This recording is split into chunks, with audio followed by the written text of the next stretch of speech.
societies. Research and Innovation Agency, a synergy in an orchestra. Established through the Presidential Regulation Number 78 of 2021 about the National Research and Innovation Agency. To enhance science and technology's contribution to the national development and to improve the research and innovation ecosystem in Indonesia. The National Research and Innovation Agency is a government agency that is directly responsible to the President of the Republic of Indonesia. Consists of 7 deputies, supported by 12 research institutes, have 85 research centers, Executive Secretariat, Executive Inspectorate, Center for Data and Information, Center for Technology Services, and Polytechnic Institute of Nuclear Technology Indonesia. Through the 3 directions: science and technology resources mobilization, providing a favorable research ecosystem, building an economy foundations based on research. The presence of National Research and Innovation Agency is to achieve Indonesia's goals as a developed country in 2045. Also to make Indonesia as a global reference for sciences, bringing advantages on science and technology development, policy making, and societies.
National Research and Innovation Agency, a synergy in an orchestra.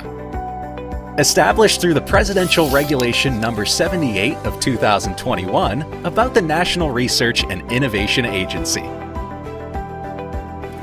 To enhance science and technology's contribution to the national development and to improve the research and innovation ecosystem in Indonesia.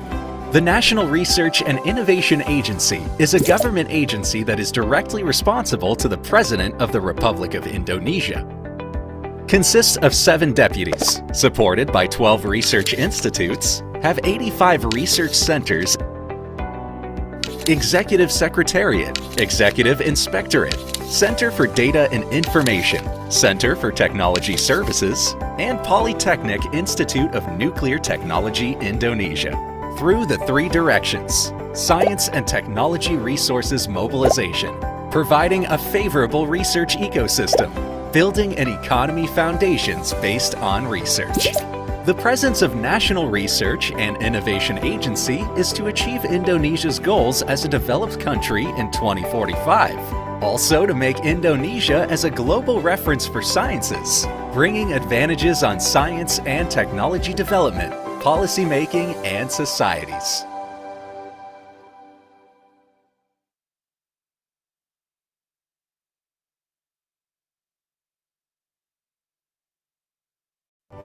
National Research and Innovation Agency, a synergy in an orchestra. Established through the Presidential Regulation Number 78 of 2021 about the National Research and Innovation Agency. To enhance science and technology's contribution to the national development and to improve the research and innovation ecosystem in Indonesia. The National Research and Innovation Agency is a government agency that is directly responsible to the President of the Republic of Indonesia. Consists of 7 deputies, supported by 12 research institutes, have 85 research centers, Executive Secretariat, Executive Inspectorate, Center for Data and Information, Center for Technology Services, and Polytechnic Institute of Nuclear Technology Indonesia. Through the 3 directions: science and technology resources mobilization, providing a favorable research ecosystem, building an economy foundations based on research. The presence of National Research and Innovation Agency is to achieve Indonesia's goals as a developed country in 2045. Also to make Indonesia as a global reference for sciences, bringing advantages on science and technology development, policy making, and societies. National Research and Innovation Agency, a synergy in an orchestra. Established through the Presidential Regulation Number 78 of 2021 about the National Research and Innovation Agency. To enhance science and technology's contribution to the national development and to improve the research and innovation ecosystem in Indonesia. The National Research and Innovation Agency is a government agency that is directly responsible to the President of the Republic of Indonesia. Consists of 7 deputies, supported by 12 research institutes, have 85 research centers, Executive Secretariat, Executive Inspectorate, Center for Data and Information, Center for Technology Services, and Polytechnic Institute of Nuclear Technology Indonesia. Through the 3 directions: science and technology resources mobilization, providing a favorable research ecosystem, building an economy foundations based on research. The presence of National Research and Innovation Agency is to achieve Indonesia's goals as a developed country in 2045. Also to make Indonesia as a global reference for sciences, bringing advantages on science and technology development, policy making, and societies. National Research and Innovation Agency, a synergy in an orchestra. Established through the Presidential Regulation Number 78 of 2021 about the National Research and Innovation Agency. To enhance science and technology's contribution to the national development and to improve the research and innovation ecosystem in Indonesia. The National Research and Innovation Agency is a government agency that is directly responsible to the President of the Republic of Indonesia. Consists of 7 deputies, supported by 12 research institutes, have 85 research centers, Executive Secretariat, Executive Inspectorate, Center for Data and Information, Center for Technology Services, and Polytechnic Institute of Nuclear Technology Indonesia. Through the 3 directions: science and technology resources mobilization, providing a favorable research ecosystem, building an economy foundations based on research. The presence of National Research and Innovation Agency is to achieve Indonesia's goals as a developed country in 2045. Also to make Indonesia as a global reference for sciences, bringing advantages on science and technology development, policy making, and societies.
Ladies and gentlemen,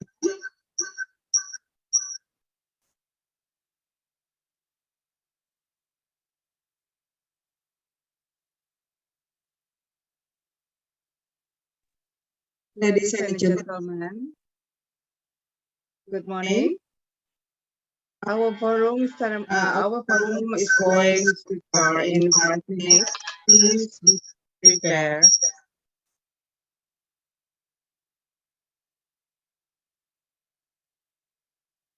Once again, ladies and gentlemen, our forum is going to start in 5 minutes. Please be prepared.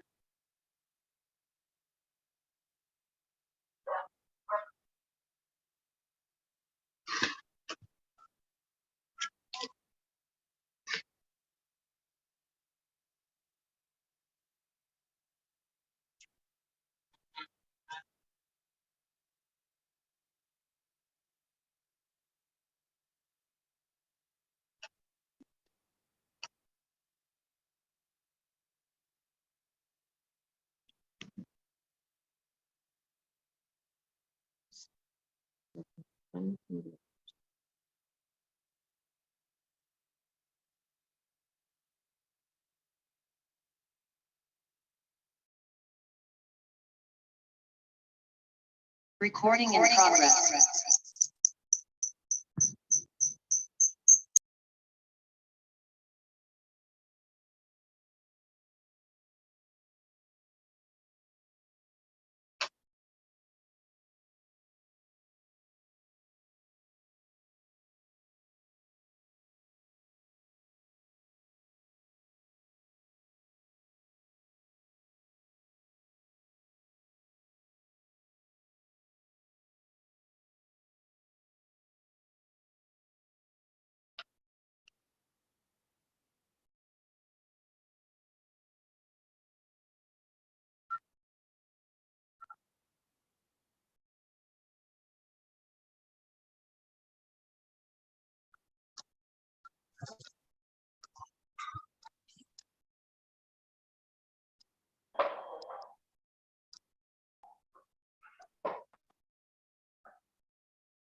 Pagi Bu Rahmi, pagi Pak Yudo. Good Morning, Bu Umi.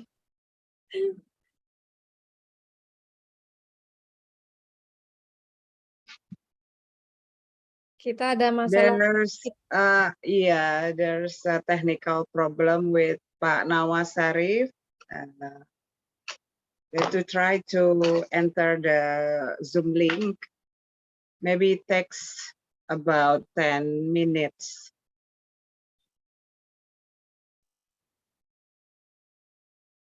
Should we start now, Bu Umi? Okay, so we have to wait for Pak Nawaz Sarif, ya? Yeah. Oh yeah.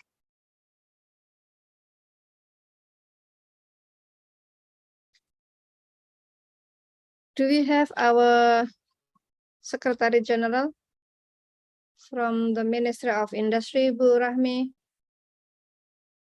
Bapak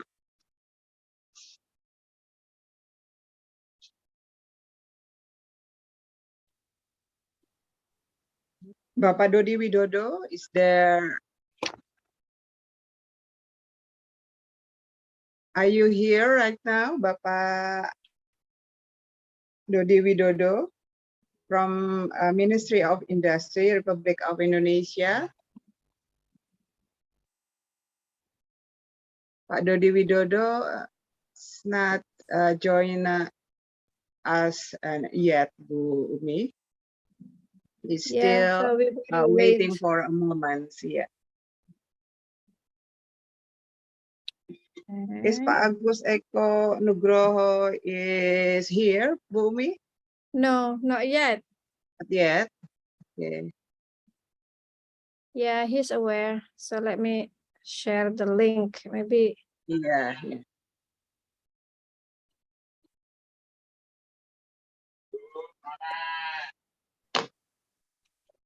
Okay.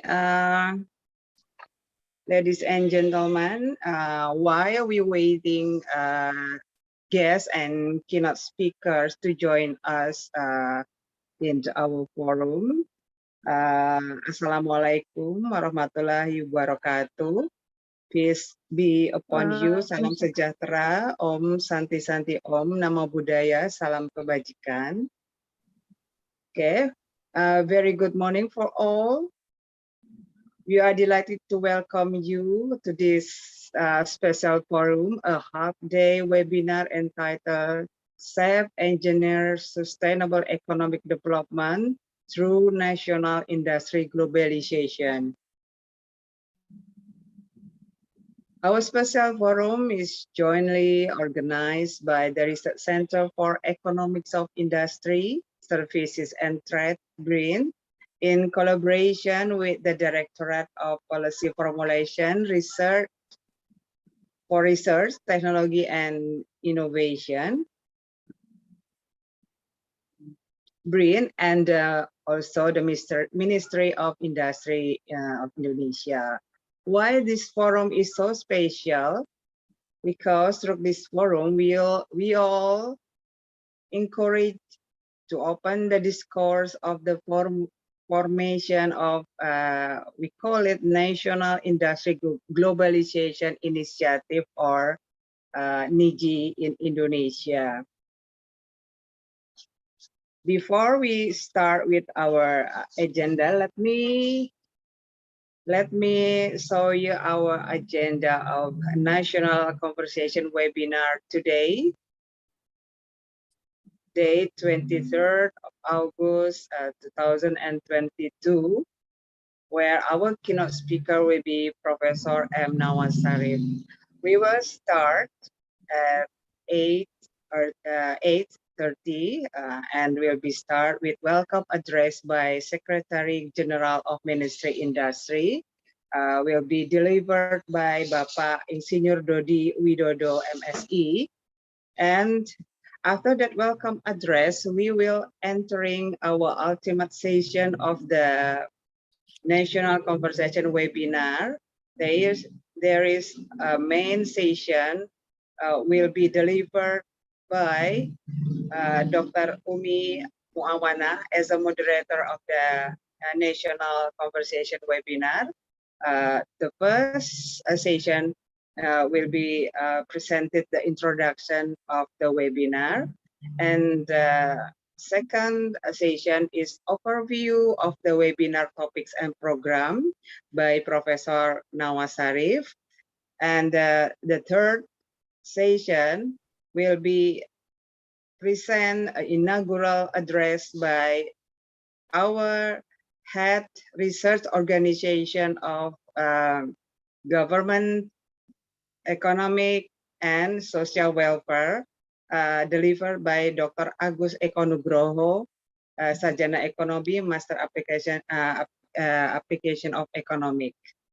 And the main session of this ultimate session is our plenary session delivered by Professor Nawaz Sarif, our keynote speech, and then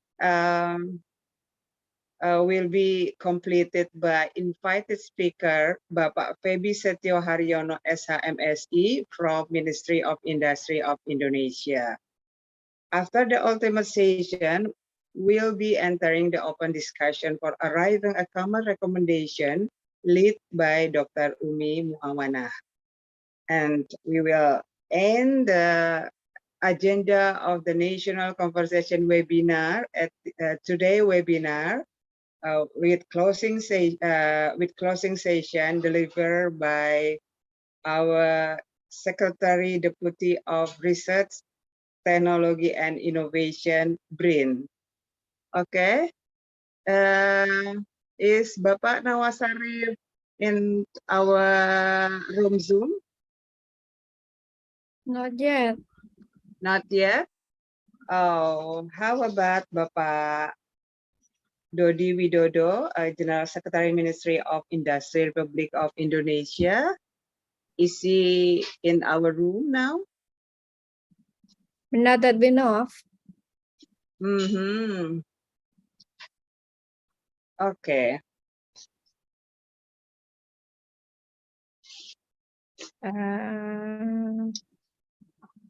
Okay. While we waiting our guest speakers and guests and other participants, allow me to greet our distinguished guest and speaker and introduction to the speakers. Our distinguished keynote speaker will be Professor Dr. M. Nawaz Sarif. He is a joint professor of Johns Hopkins University and also a visiting professor of George Washington University in USA.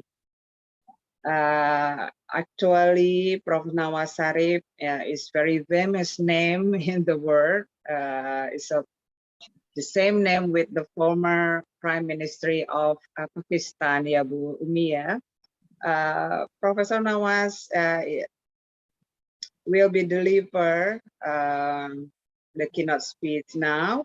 It is the second forum. Since last year, we met him when he delivered an innovation management lecture at our former institute research center for science, technology and innovation policy and management, LIPI, before we merge into BRIN now. And also we have another guest speaker, Honorable Bapak Insinyur Dodi Widodo MSI. He is General Secretary, Ministry of Industry, Republic of Indonesia. And then the third guest speaker is Bapak Dr. Agus Eko Nugroho, Head of Research Organization for Governance, Economy, and Community Welfare BRIN. And the other guest speaker is Deputy Secretary for Research and Innovation Policy BRIN, represented by Deputy Secretary Pak Yudo Baskoro MPP. And we also wait Bapak Febi Setio Haryono SHMSI. He is now at the head position of Bureau for Planning, Ministry of Industry. Bapak Nawaz Sarif, are Yes, you in the Zoom room now? yes, I am there. Yes. Oh, very good morning, Bapak Nawaz Sarif. Maybe good evening in your country right now. I'm very sorry. I'm very sorry. I misconnected the day. Tomorrow becomes night here, so I just got up. I'm sorry. Please, That's fine. please go ahead. That's fine. Yeah, technological glitch happens. Okay. Can you see me? Can you see me? Can you hear me? Yes, perfect. Okay. Yeah, perfect, perfect. Good. Good. I'm ready. Thank you, Professor Nawaz Sarif. It is a second chance or the second opportunity to meet you. Our last forum when you delivered a lecture in innovation management lecture at our former institute in LIPI, right? In 2021, right? Okay, can we start, Bu Umi? Sure, yes, Bu. Okay. Our distinguished keynote speaker, Professor Nawaz Sarif. Assalamualaikum, Prof. Nawaz Sarif. Very good morning. Waalaikumsalam. Thank you for the opportunity to have you here again, because I know maybe it's around 8 or 9 p.m. at your country right now, right? It's 9:30. Yes. Right? Yes. Okay, Honorable Bapak Insinyur Dodi Widodo, MSI. Is he in right now? Yeah, good morning. How are you, Good Mr. morning, Nawaz? Bapak Dodi Widodo. Good morning. Good evening, Mr. Yeah. Prof. Nawaz Sarif. How are you? Fine? Insinyur Dodi Widodo, MSI, General Secretary, Ministry of Indonesia, Republik Indonesia. Selamat pagi, Bapak. Selamat bergabung di forum ini. And also, thank you for coming and joining with this special forum, Bapak Dodi Widodo. Thank you And very much. Honorable Bapak Dr. Agus Eko Nugroho, SE, Application Economy, Head of Research, Organization for Governance, Economy and Community Welfare BRIN. Thanks, Bapak, for you all support for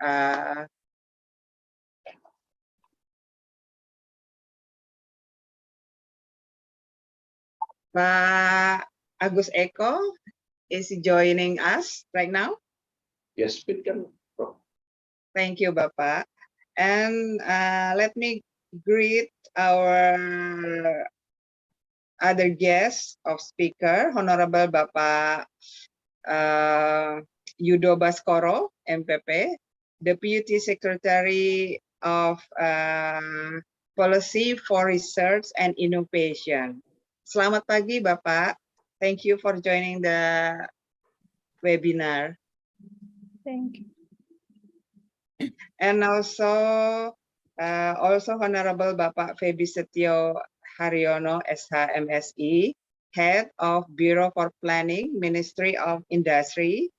Bapak Febi Setio Haryono, are you here right now?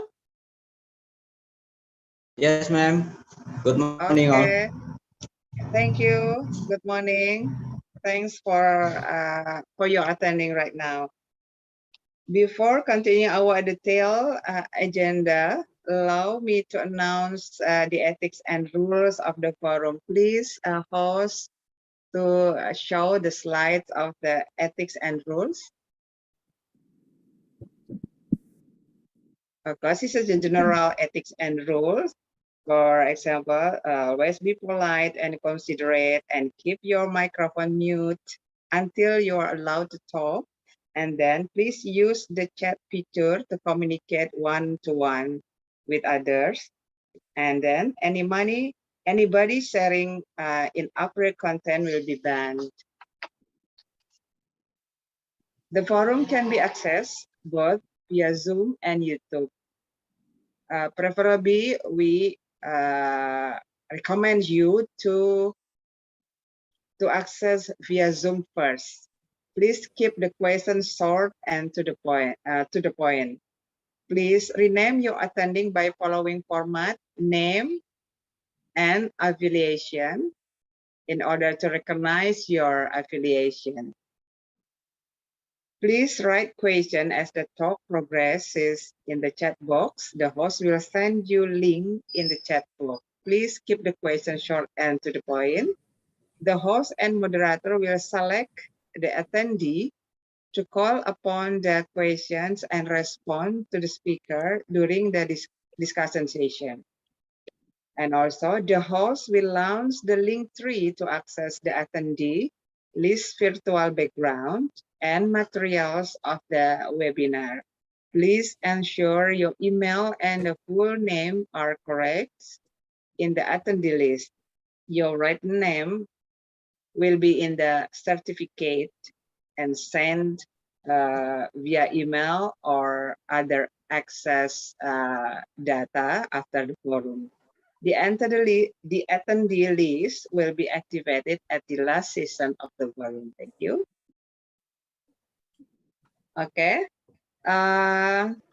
For next 5 minutes, Bapak Insinyur Dodi Widodo, MSI, General Secretary, Ministry of the Industry, Republik of Indonesia, will deliver a welcome address. Bapak Insinyur Dodi Widodo, MSI, the time and microphone are yours. Silakan Bapak Dodi Widodo. Madam Mariati, good morning. Bismillahirrahmanirrahim. Assalamualaikum warahmatullahi wabarakatuh. Selamat siang, salam sejahtera bagi kita semuanya. Om Swastiastu, Waalaikumsalam warahmatullahi wabarakatuh. Namo Buddhaya, salam kebajikan. Yang terhormat Deputi Bidang Kebijakan Riset dan Inovasi Badan Riset dan Inovasi Nasional, Profesor Dr. Mr. Nawaz Sharif, good evening. Dan para hadirin sekalian yang saya hormati. First of all, may I deliver my speech with bahasa Mr. Nawaz Sharif dan Bapak Ibu semua, karena pesertanya semua dalam bahasa Indonesia. Bersyukur hari ini saya mendapat kesempatan untuk bisa menyampaikan speech saya dalam Seminar Nasional Safe Engineering Sustainable Economic Development Through National Industry Globalization. Bapak dan Ibu, pembangunan industri merupakan salah satu pilar pembangunan perekonomian nasional yang diarahkan untuk menerapkan prinsip pembangunan yang berkelanjutan. 2 tahun terakhir ini kita mengalami kendala dengan pandemi COVID yang menyerang seluruh dunia. Alhamdulillahnya negara kita bisa menanggulangi, bisa melewati ini, dan kita menjadi 5 besar negara-negara yang mampu menangani COVID dengan baik. Mengapa hal ini terjadi? Salah satunya adalah kebijakan-kebijakan dari negara ini yang bagaimana menjaga industri tetap menjadi tulang punggung perekonomian.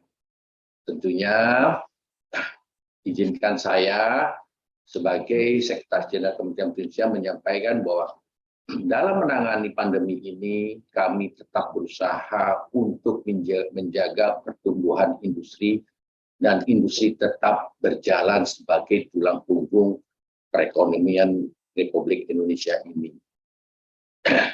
Di samping itu juga tentunya kami tetap mendorong Kementerian Perindustrian menjaga program-program yang selalu ingin meningkatkan daya saing industri agar produk-produk nasional mampu bersaing di dalam negeri maupun di luar negeri.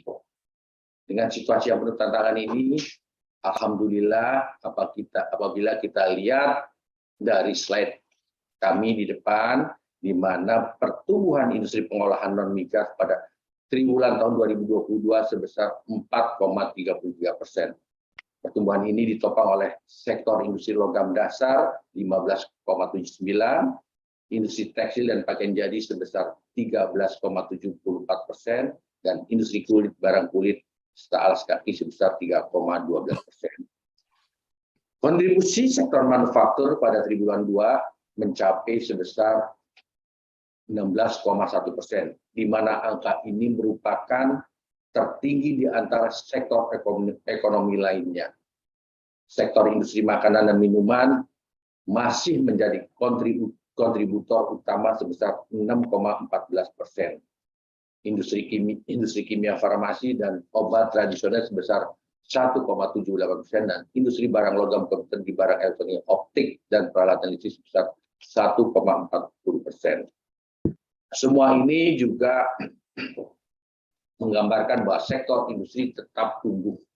Hal ini juga bisa dilihat di mana sektor industri manufaktur terus mampu meningkatkan share-nya terhadap sisi ekspor industri, di mana nilai ekspor industri pada Januari-Juni 2022 mencapai 102 miliar dolar atau sebesar 72,13% dari total ekspor nasional, dengan nilai terbesar untuk ekspor dari bidang industri logam dasar sebesar 22,59 miliar. Selain itu, sektor industri manufaktur juga menunjukkan geliatnya dan tetap mengundang investor asing untuk berinvestasi di sektor manufaktur, di mana pada triwulan 2022 ini tercatat sebesar 127,32 triliun yang berinvestasi. Nilai investasi terbesar pada sektor logam sebesar 48,19 triliun, dan sektor makanan minuman mencapai 22,42 triliun. Sektor manufaktur juga menunjukkan prestasi lain, di mana di dalam menangani pandemi 2 tahun lalu kami tetap menjaga pertumbuhan penyerapan tenaga kerja, dan ini bisa terlihat hasilnya pada Februari 2024 terserap 18,64 juta.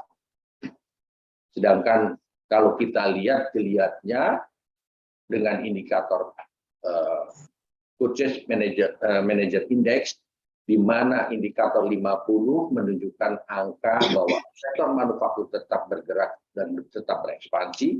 Alhamdulillah pada Juli 2022 indikator PMI kita berada di angka 51,30. Walaupun ini turun dibanding bulan sebelumnya, tapi tetap masih di angka 50. Bapak dan Ibu, pembangunan sektor manufaktur ya, kami arahkan ke dalam 3 prinsip utama, yaitu membangun industri yang mandiri dan berdaulat, memacu industri yang maju dan berdaya saing, dan mewujudkan industri yang berkeadilan dan inklusif. Industri yang mandiri dan berdaulat mengandung arti bahwa keberlangsungan industri dalam negeri tidak boleh tergantung pada sumber daya luar negeri. Di samping itu, produk-produk industri dalam negeri mesti menjadi tuan di negeri sendiri serta dipakai dan menjadi kebanggaan anak bangsa. Hal ini tentunya perlu mengingatkan kita bahwa negeri kita ini sangat kaya, dan lokal endowment kita sangat berpotensi untuk kita kembangkan terus-menerus. Tentunya apabila kita sudah mampu mengolah, harapan kami semua kita bisa menghargai hasil produk anak bangsa dengan cara membeli dan menggunakan produk-produk Indonesia. Selanjutnya, industri yang maju dan berdaya saing tentunya bermakna bahwa industri dalam negeri memiliki daya saing global. Apabila kita bicara terkait penggunaan produk dalam negeri seperti di atas saya sampaikan, kita tetap menjadi bagian rantai supply global. Karena kalau kritik dari negara-negara lain bahwa apabila kita menerapkan penggunaan produk dalam negeri, artinya kita proteksionis. Kami percaya tidak ada satu negara yang 100% bergantung di dalam negerinya. Oleh karena itu, kami tentunya dalam menyusun kebijakan dalam penggunaan produk dalam negeri, ada batasan-batasan yang tidak melupakan keterkaitan kita dengan rantai supply global. Tentunya ini harus dimaknai bahwa Indonesia tetap menjadi negara yang terbuka dan siap menerima investasi asing, dan kita juga tetap menjadi bagian rantai suplai global dunia. Hal ini yang harus bisa dimengerti oleh negara-negara lain, even kita tetap menjaga potensi dan lokal endowment kita untuk bisa menjadi lebih berdaya saing. Bapak dan Ibu, kami memaknai berkeadilan dan inklusif berarti bahwa pembangunan Indonesia harus dilakukan secara merata di seluruh wilayah atau daerah di Indonesia dan memberikan manfaat bagi seluruh masyarakat hingga lapisan bawah. Artinya, beberapa tahun yang lalu industri terpaku, terkunci, di mana perkembangan industri lebih penuh di Jawa Barat. Alhamdulillah, angka saat sekarang keseimbangan antara Jawa dan luar Jawa itu sudah semakin mendekati seimbang, di mana pertumbuhan di luar Jawa sekarang berkisar di angka 45 dan 55 di dalam Jawa. Angka ini tidak terlalu jauh dan mungkin di beberapa tahun ke depan angka ini akan menjadi seimbang. Keseimbangan Barat dan Timur pun juga saat sekarang sudah semakin mendekati sama, sehingga pertumbuhan antara Jawa, luar Jawa, Barat dan Timur mendekati, dan kita juga berusaha pertumbuhan industri ini bisa dinikmati dari kalangan terbawah hingga kalangan teratas sama rata. Bapak dan Ibu, arah kebijakan industri nasional masuk ke dalam tahapan kedua rencana induk pembangunan industri tahun 2015 sampai 2035, yaitu keunggulan kompetitif berwawasan lingkungan melalui penguatan struktur industri, penguatan teknologi yang didukung dengan peningkatan kualitas sumber daya manusia, di mana dengan sasaran pembangunan industri antara lain, pertumbuhan industri pengolahan non migas akan tumbuh sebesar 5,26% pada tahun 2022. Pada tahun 2023 diharapkan mampu tumbuh sebesar 7,7%. Kontribusi industri pengolahan non migas terhadap total PDB nasional sebesar 17,95%. Kemudian diharapkan tahun 2023 kami ingin meningkatkan mencapai 18,4%. Dengan nilai investasi sektor industri kami harapkan sebesar 334,90 triliun menjadi 544,59 triliun. Tentunya ini semua kami berusaha membuat hal ini menjadi terwujud dengan memaksimalkan potensi-potensi yang kami miliki dengan melakukan program-program yang mendukung itu semua, antara lain substitusi impor dengan pendalaman struktur dan hilirisasi, dan salah satu tadi yang kami sampaikan adalah penggunaan produk dalam negeri. Untuk mewujudkan pengembangan industri nasional tahun 2020 berdasarkan kebijakan industri nasional tersebut, maka pemerintah juga seperti tadi kami sampaikan, selain program-program tadi yang kami sampaikan, kami ingin mendorong industri mengimplementasikan semua dengan peningkatan produktivitas dengan pemanfaatan teknologi making 4.0, di mana diharapkan industri ini bisa meningkatkan produktivitas nasionalnya secara maksimal yang didukung juga oleh sumber daya manusia yang mumpuni. Selain itu juga kami ingin mencoba memaksimalkan lokal endowment kita, salah satunya dengan pendalaman struktur dan hilirisasi baik di industri hulu agro dan industri berbasis minyak bumi dan mineral. Selanjutnya juga kami di Kementerian Perindustrian ingin memanfaatkan teknologi ini dengan menaik kelaskan sektor industri kecil dengan memanfaatkan teknologi semaksimal mungkin dengan mendorong digitalisasi pada industri kecil. Bapak dan Ibu, program pengembangan dan pemanfaatan kreatif oleh para olah pikir yang kami lakukan antara lain dengan pembangunan sentra industri kreatif, pusat unggulan, pusat desain, pusat pelatihan, terkait sektor-sektor yang mengandalkan ide kreatif dan olah pikir produk, ekonomi digital, tekstil, dan alas.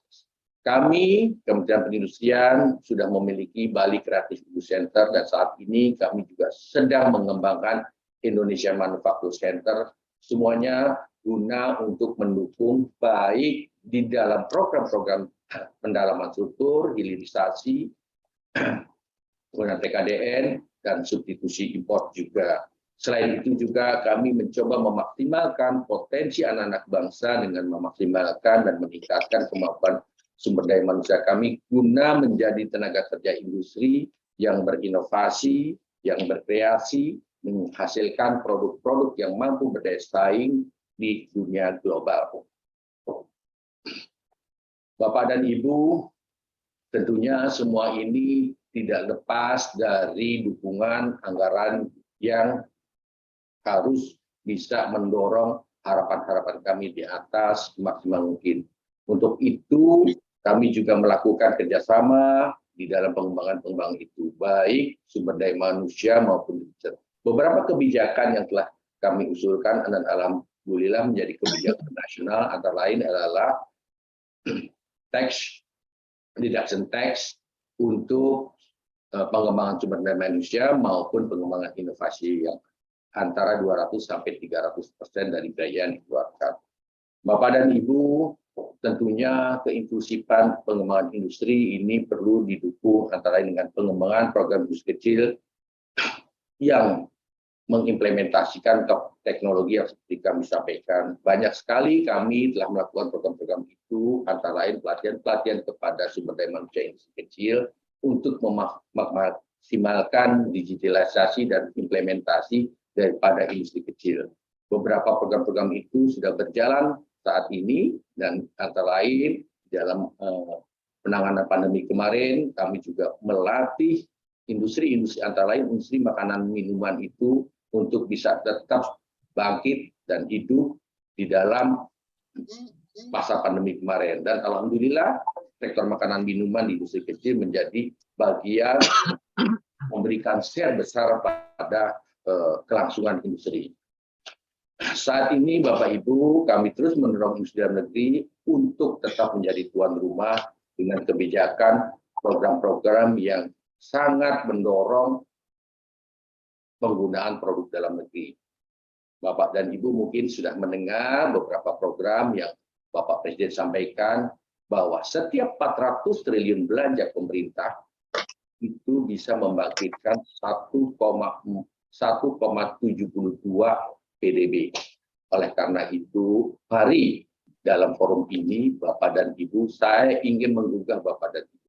Berapa persen sih dari diri Bapak dan Ibu itu yang bisa menghargai produk buatan Indonesia?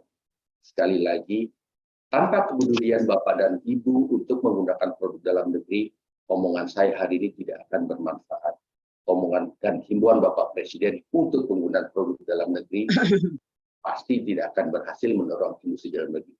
Mari Bapak dan Ibu, kita dukung program pemerintah untuk menggunakan produk dalam negeri. Tentunya dengan tidak melupakan program-program yang kami sampaikan di depan.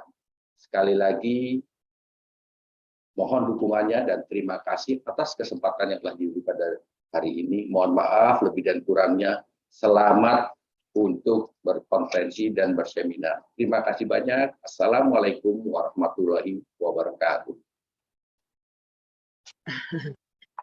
Waalaikumsalam. Waalaikumsalam warahmatullahi wabarakatuh. Thank you Bapak Dodi Widodo for the welcome address and presentation concerning how the dynamic of industry sector in Indonesia even during the pandemic season. Okay, ladies and gentlemen, we are now approaching to the ultimate sessions of the national conversation webinar today. The main session of the national conversation will be at least the 6th session. The first is introduction of the webinar by Ibu Dr. Umi Muawana. And the second session will be overview of the webinar topics and program delivered by Professor Nawasari.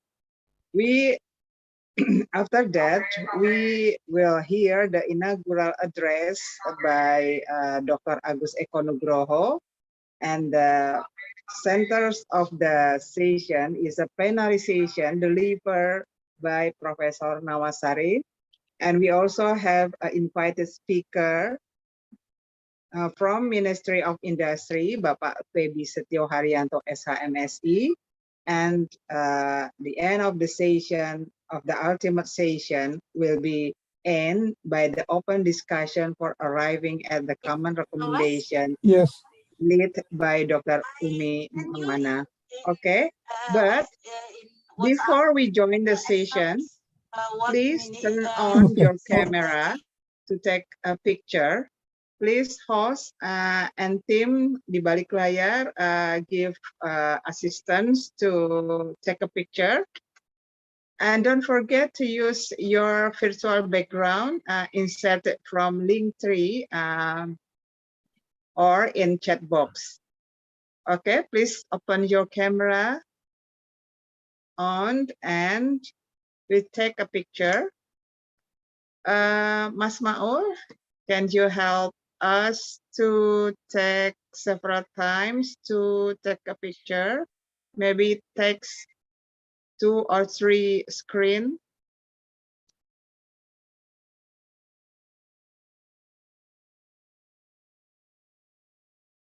Okay. One, please open your camera. We will take a picture. Okay. I give a comment. 1, 2, 3. Please smile. Another screen. 1, 2, 3. The third screen. Okay. 1, 2, 3.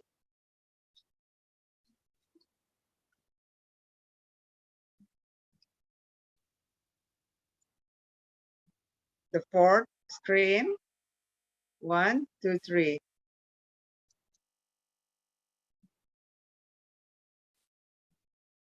The fifth screen.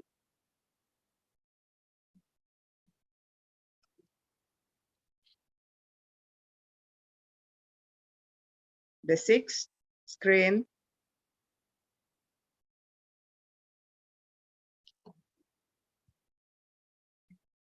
Okay.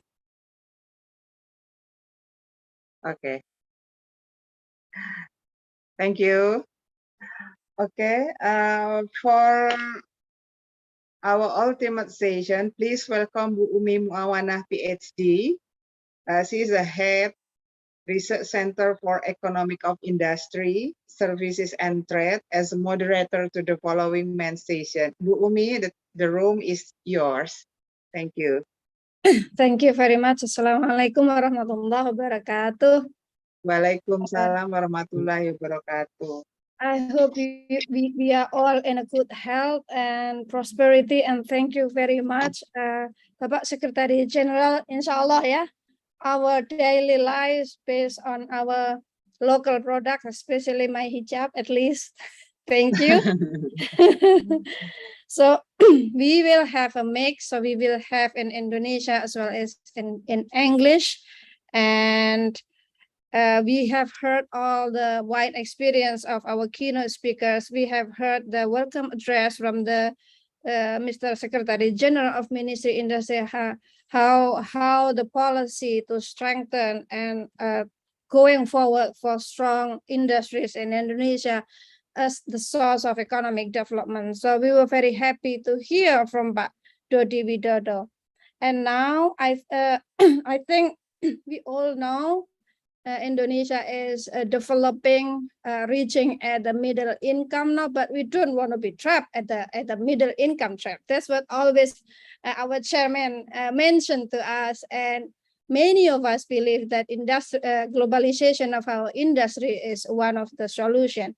And our Secretary General of Ministry Industry has showed how our industry's policy moving forward toward more competitive, more inclusive, more environmental friendly, and independent with the local content. So with all these good things, we would like to hear more on the plenary session. But before the plenary session, I think Prof. Nawas would like to provide us with an overview of topics and programs to provide a better understanding what we will learn today from him, and then will be followed up by the inaugural address by our chairman. So with that, we would like to please Pak Prof. Nawas to provide the overview of the webinar topics and programs. Thank you.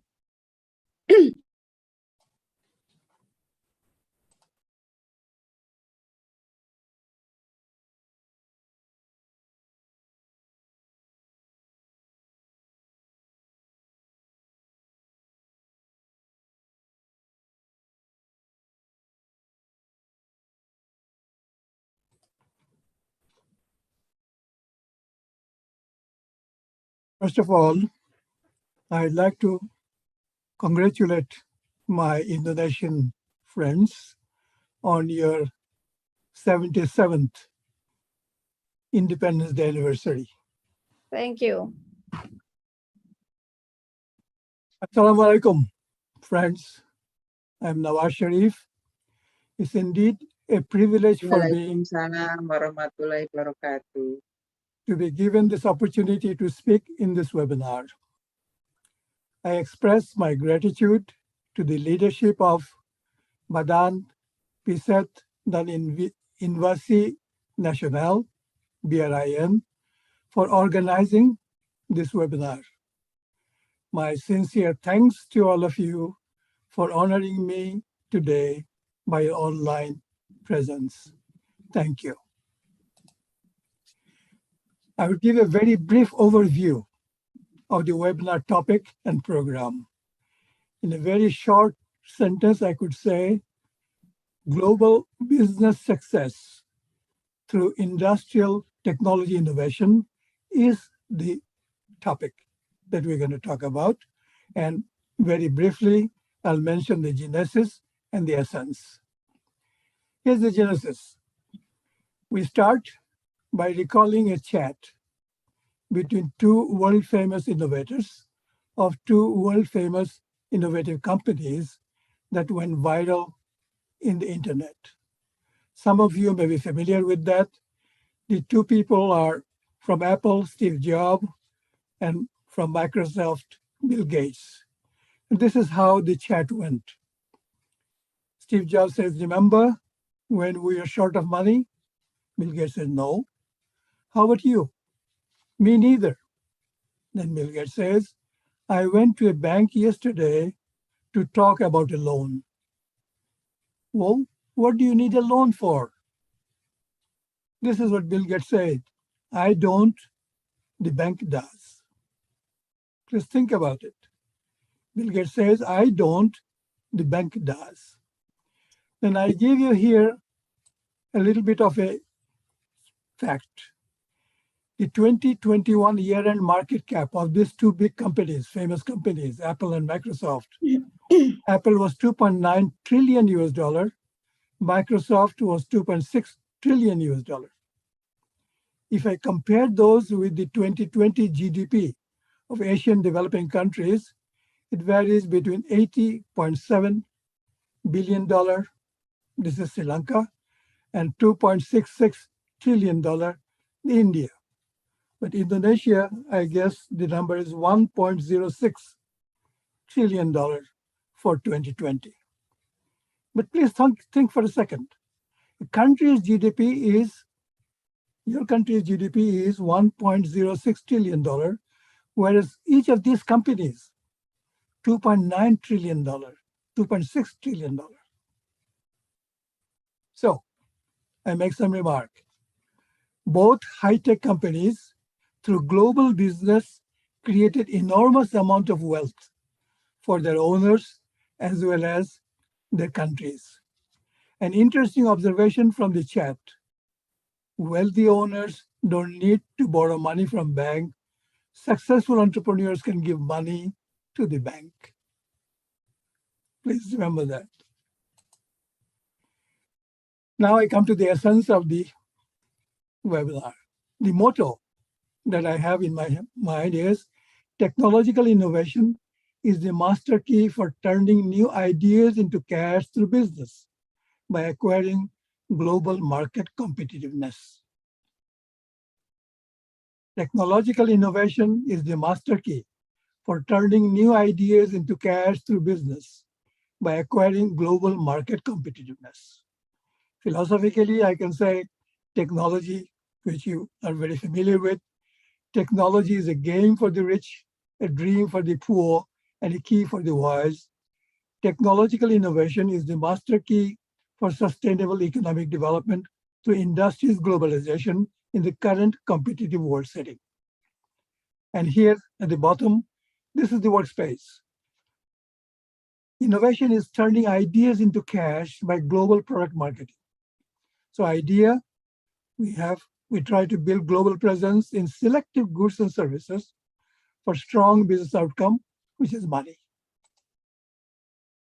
Now the rationale for the title that we have chosen for our webinar is, I'm trying to explain here.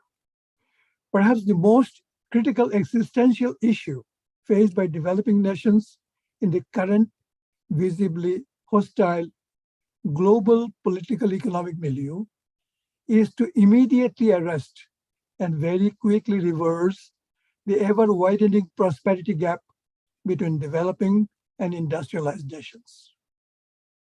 However, it is well recognized that strategic industrial technology innovation management could provide very rapid economic growth, so essential for both catching up and leapfrogging.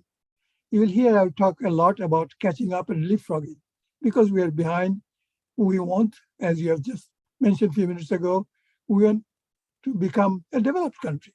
We do not want to remain a developing country. So how do we catch up and how do we leapfrog? Moreover, since we confront nowadays extreme cutthroat competition with only reciprocal beneficial support, any expectation of foreign external assistance for vigorous global market competition is indeed naive for all developing nations. In such a background, a plausible framework for sustainable economic development that could lead to rapid prosperity gap reduction seems to be industrial technology innovation management initiatives that are both focused and strategic.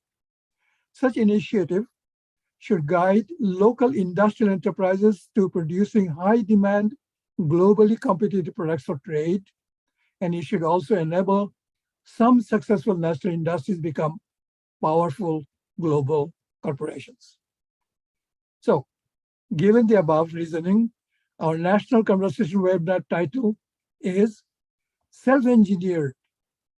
Please remember this word, self-engineered, sustainable economic development through national industries globalization. So, in short, this is the title of our webinar. And the program is we're going to have a plenary and then national conversation session. In the plenary, I will present my broad experience-based, wide-ranging baseline information document, which I think has been already circulated to all of you. I've used that one to explain the baseline information, and then national experts and all the participants would superimpose your local perspective, the Indonesian perspective, into the baseline information for collectively determining an action plan to strengthen the country's national technology innovation system. So that's the plan. Now, this is the document which has been circulated to you, and I'm going to follow very strictly the 24 view graphs that I have there to present during my plenary session. There are 6 parts. Part 1 is the rationale for industry-centric rapid economic growth focus. Part 2 is technological levers in the production manager's toolbox. Part 3 is national technology innovation system infrastructure. Then part 4, this is the most important one for you to react, because this is where I'm going to talk about the lessons on the predicaments and measures that we find in other countries. And perhaps you can superimpose on this the Indonesian perspective and talk about what is happening in Indonesia and what should be done. And part 5 is the strategic consideration and leadership challenges. And finally, part 6, reflecting on a number of familiar quotations. But I do not want to live in such a crude fashion. So I want to say here that we know life is full of possibilities. So allow me to express some optimism at the beginning. A financial information that you are all familiar with, maybe you can download it from the internet, readily available. And I'm trying to show the income distribution for the 2 famous products. Most of you probably using iPhone and iPad. I'm using iPhone and iPad. And we all know that they're all made in China. But the question that comes to your mind is China making all the money? Say iPhone that costs $1,000, is China getting $1,000 out of it? No. So here, I'm trying to show here the income distribution. China gets the labor cost 1.8%. Material cost for the whole product is 21.9%. South Korea makes a profit of 5.3%. Samsung is making this profit. And Apple profit is 58.5%. Now, the question that should come in our head is, why? The product is made in China, using technologies by many other people, South Korea here, and then we'll talk about Taiwan here for the iPad. But why Apple is making so much money? Because they design engineering and system integration capability. So that's why I'm saying that sophisticated humanware, the term humanware, I'll explain later on, having design engineering capacity gives value addition and catching up advantage. We have to remember that. So when we're talking about our capability development, we should have the design engineering capability. That's the only way we can catch up.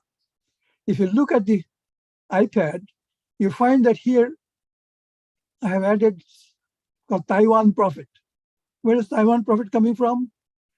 This is the company that I'm going to talk about in a few minutes, which is now is the world's largest chip manufacturer. But it came from nowhere. Americans, Japanese, and Taiwan and Koreans were leading, but now Taiwan produces that. So they're making 2% profit, but still Apple making 30% profit. So I make this remark: hardware system integration and software application integration give high potential for leapfrogging. Now, this is something about your country and South Korea. I have taken the example of your aircraft industry to show that though it started in 1976, partnership with CASA Spain, MBB Germany, Aerospace France, and Textron USA. But now this company, Indonesian Aerospace, which started as IPTN, is an independent company. And not only is it an independent company, it's producing many aircraft body parts for global companies like Airbus and Boeing. Airbus 330, 340, 380, Boeing 737, 757, 767. All of these things are made in Bandung. And I have seen those, and probably some of you have also seen those. So this is a good example of a local company which has joined the global value chain. How? Because it has developed the humanware and the ergoware that are essential for competing in the world market. Now, before I talk about Kijang, I want to mention about the Hyundai of South Korea. South Korea started to produce this car in 1967. But initially, it was a joint venture with Ford Company. But they realized after some time that a joint venture does not give the local company the independence that you need to make your own decision for your own development. So they got out of the joint venture and started to go for licensing And in 1975, they produced the first pony, and now Hyundai Motors have factories in many countries. Hyundai now operates the world's largest integrated automobile manufacturing facility in Ulsan, which is capable of producing 1.6 million units annually. Even in the US, Toyota was the most popular car, not the American cars, Japanese Toyota car, but now Hyundai is competing with Toyota and becoming another very popular car. With that, let's look at the Kijang. I want you to look first. This car here on Hyundai is H. This is Toyota and Kijang. The Toyota Astra joint venture company in Indonesia started to produce as assembly plant Kijang KF420 model in 1986. But unfortunately, they still produce the Toyota Kijang, not Kijang. Why? And here I would like to bring to your attention Pak Habibie's slogan, begin the end and end at the beginning for national technology capacity building and catching up globally in established industries.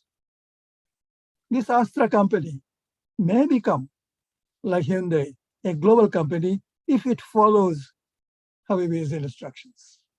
So I hope that they are going to follow this and become a global company soon.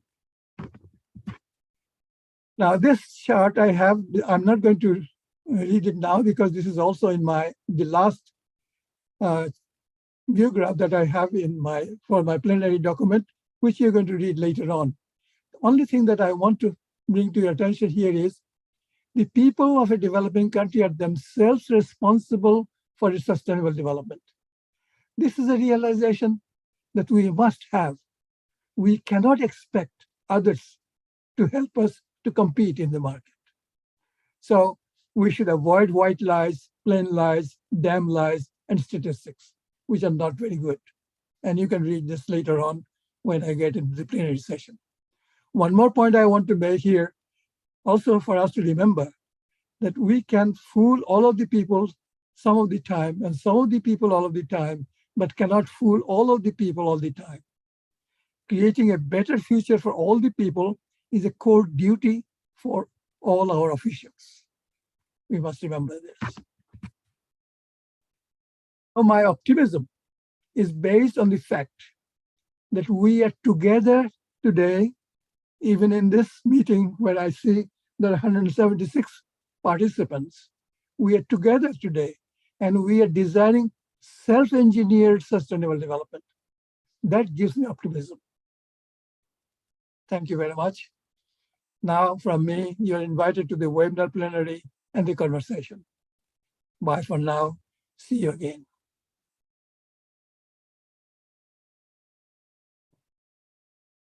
Thank you very much, Prof. Nawaz Sharif, for the overview of the webinar. So now we are clear why the title self-engineer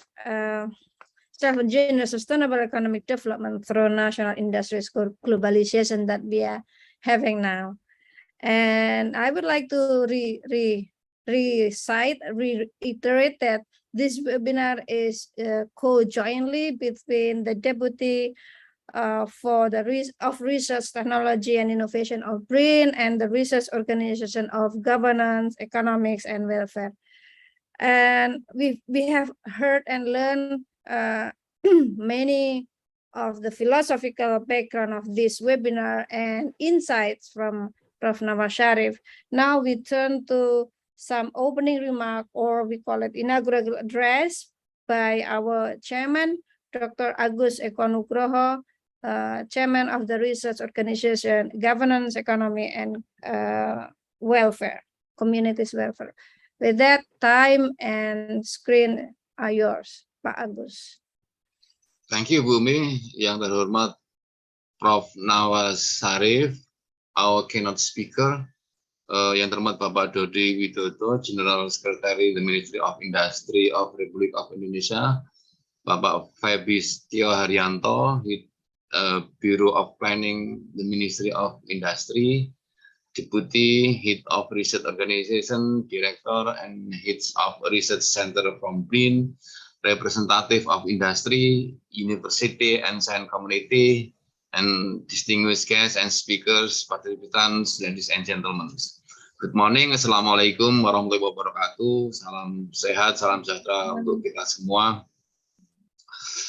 It's a great pleasure for me to welcome you all to this virtual forum, the National Conversation Webinar on Self-Engineered Sustainable Economic Development through National Industries Globalization. I take a great honor in representing the National Research and Innovation Agency, BRIN, at this forum and presenting a dialogue as part of a worldwide activity.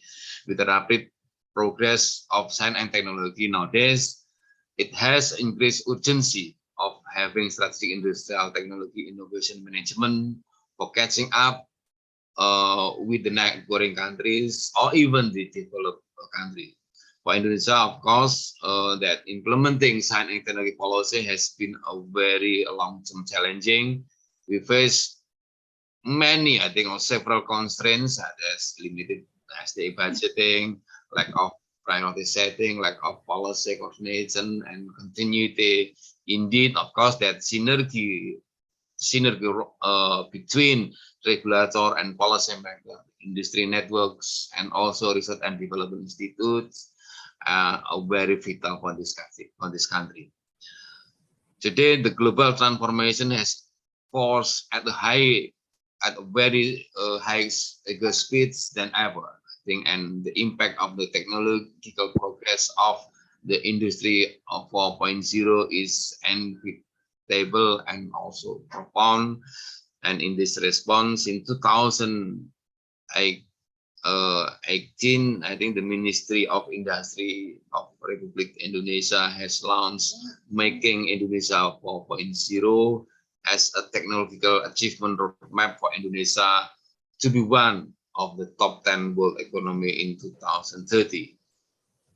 And 7 industrial sectors have been prioritized to implement this 4.0 technology, including food and beverage, textile, apparel, automotive, chemical and electronic, pharmacy, and also medical devices.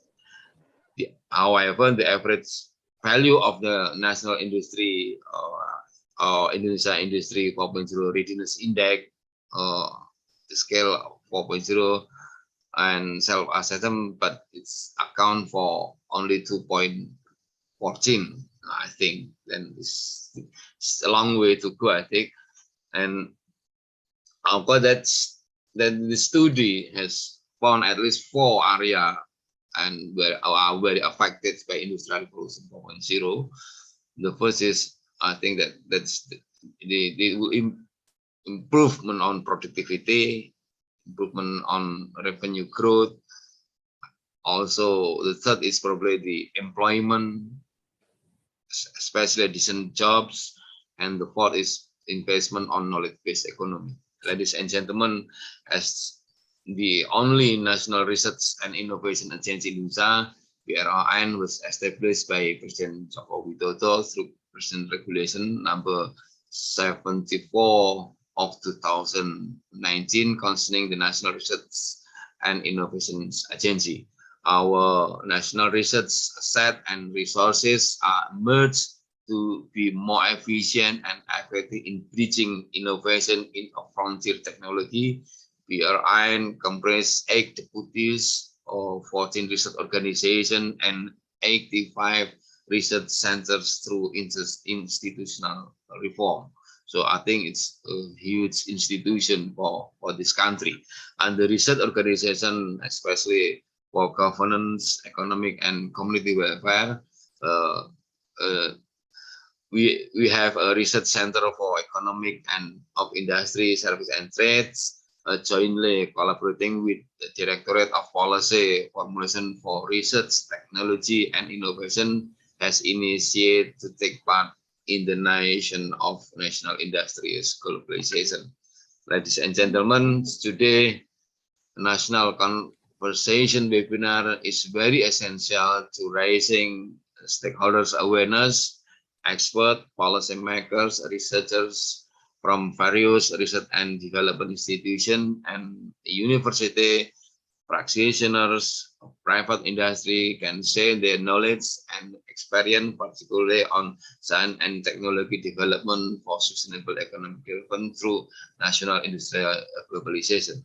Through this webinar, hopefully we can also learn insight from each other on how to encourage Indonesian industry to be ready to transform into global industries. In the context of innovation, design and technology and innovation ecosystem greatly influence to the success of the global of the national industry in Indonesia. On behalf of BRIN, I'm pleased to express my sincere gratitude to Professor Nawaz Sharif, the Ministry of Industry of Republik Indonesia, for bringing this issue to our attention. With such thoughts and expectation, I officially open the webinar and wish you all a successful webinar. I look forward to the result of this webinar, especially the concrete outcome to support the industrial revolution of Indonesia. Thank you very much. Thank you very much, Dr. Agus, for the remark to start this the plenary session. So now that we come into the main session, I would not like explain the lengthy experience and position of Professor Nawaz, because we have mentioned that at the beginning. So Professor Nawaz in chat, some of us already been very thankful and things. This talk will be very insightful for all of us. So now we will have two speakers. One is Professor Nawaz as the keynote speakers, and then we have invited speakers from the Ministry of Industry, Mr. Febi Setio Haryono. So before we started, I would like to raise or trigger questions to all of you who will be learning while thinking. So as Indonesian, as us and many of the offices that we are gathered today, what do you think in your perspective and in your institutional perspective on the globalization, national or local industries globalization in Indonesia? Are we ready or do we want it? If yes, what should we do? What are needed to be done and what are needed to be done by the private sectors to go global? And then also what R&D roles or expected roles in order to do that? So those are the three questions that we can think of as all of us as an active Indonesian officials and private sectors and CSOs and universities and all other stakeholders that we invited in this forum. With that, we would like to please Professor Nawaz to start the plenary session for the keynote speaker. Please, Professor Nawaz.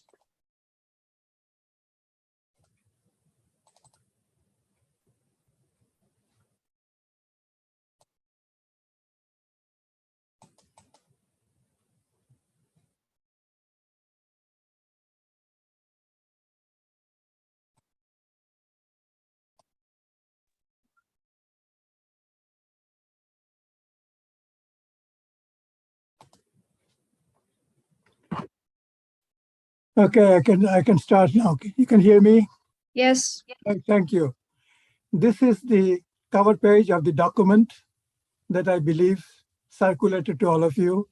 And as I mentioned, I'm going to follow this for my presentation. Self-engineered sustainable economic development through national industries globalization. And these are part of my baseline information presentation, part one. Part one is the rationale for focusing on industry-centric rapid economic growth. So why we are talking about industry? Because most of the countries are very strong in agriculture and other things. So there's always this question, why are we focusing on industry? So that is what I would like to refer to in this part.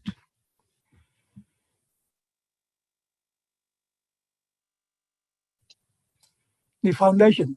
My view graph number 1 is foundation for NIGI-based sustainable economic development.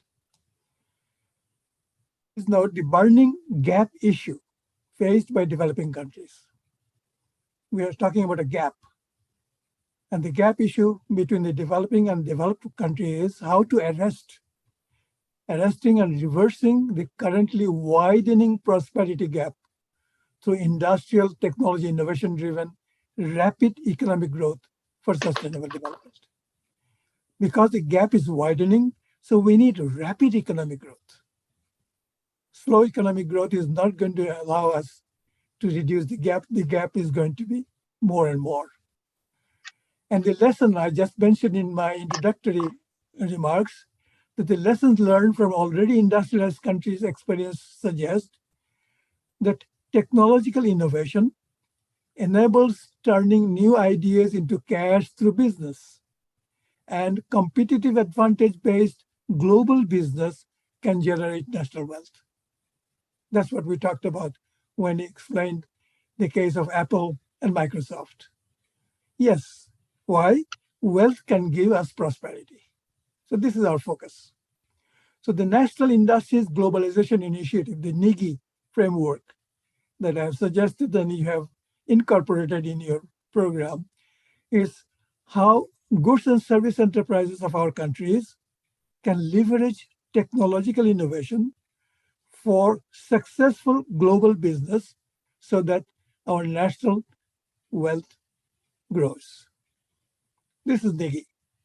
And if you translate that into the way I'm going to explain in this session, is we'll focus on technology innovation management to acquire enterprise competitive advantage, to make national enterprises be global players, leading to building an innovation economy, hopefully to reach the goal of sustainable development. So that's the framework. We're going to start how to manage technological innovation, and we'll see how we can go to the globally sustainable development situation.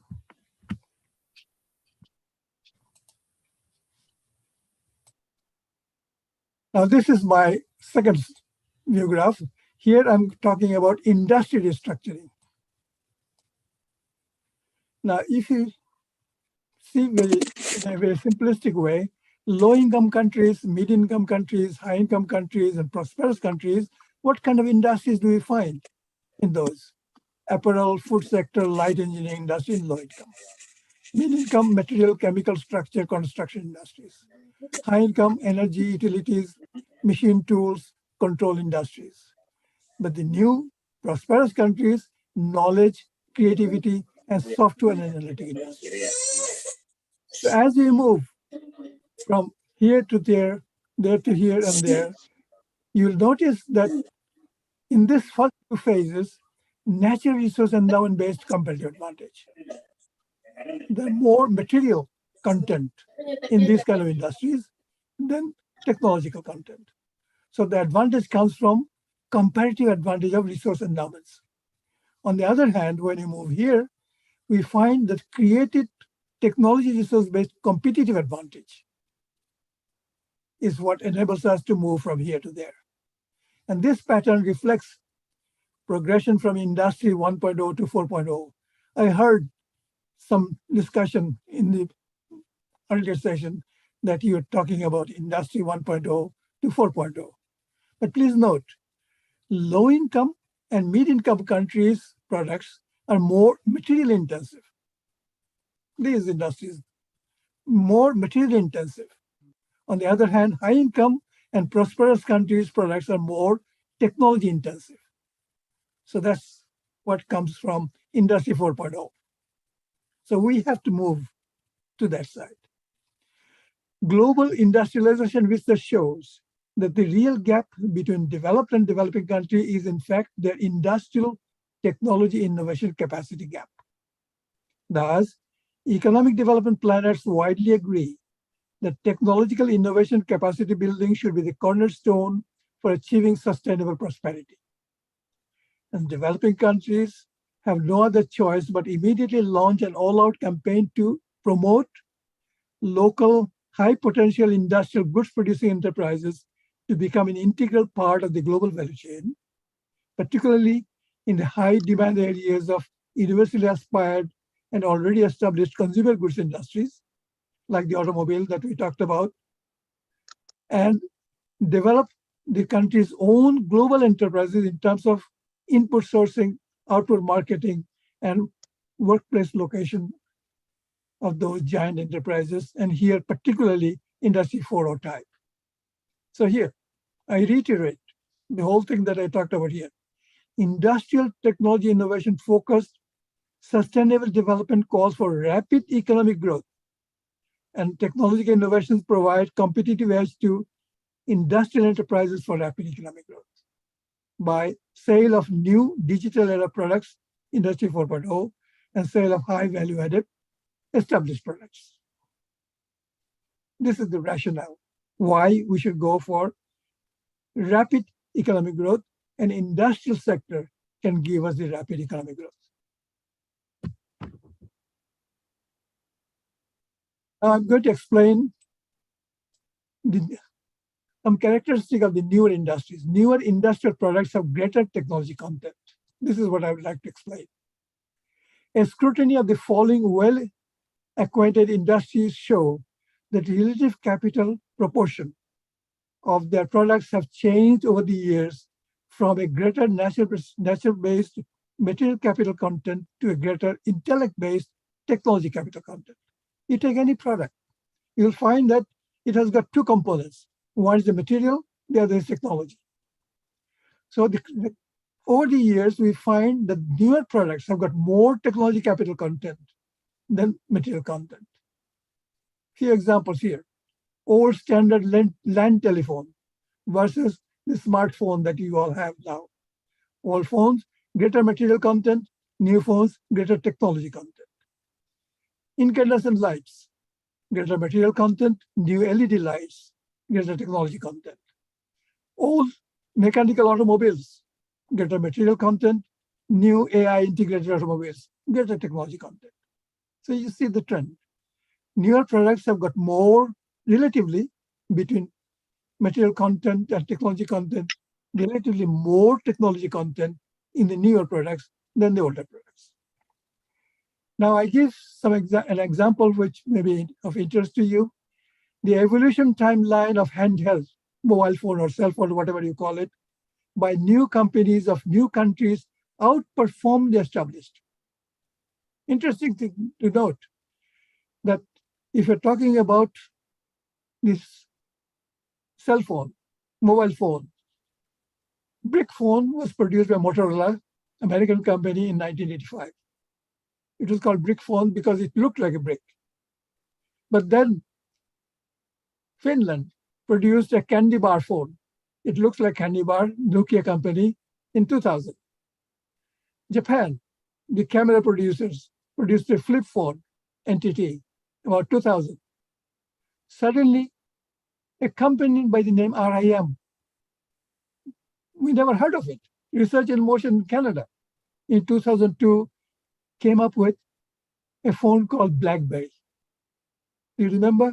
We used to boast that I have a BlackBerry. I send my message from my BlackBerry, right? BlackBerry was the first telephone which could send emails, internet enabled. Then, of course, Apple, USA, 2007 iPhone, Samsung, South Korea, 2015, much smarter than iPhones. And now we hear that Huawei from China is going to be the leader for the 5G smartphones. One more example I want to give, and then I'm going to make some observations. Let's look at the semiconductor industry. This is what I mentioned a few minutes ago. Intel USA used to be the world leader up to 2011. Samsung was the world leader between 2017 and 2020. But from 2020, TSMC, Taiwan Semiconductor Manufacturing Company, a company which did not exist until very recently. This is the largest manufacturer of microchip.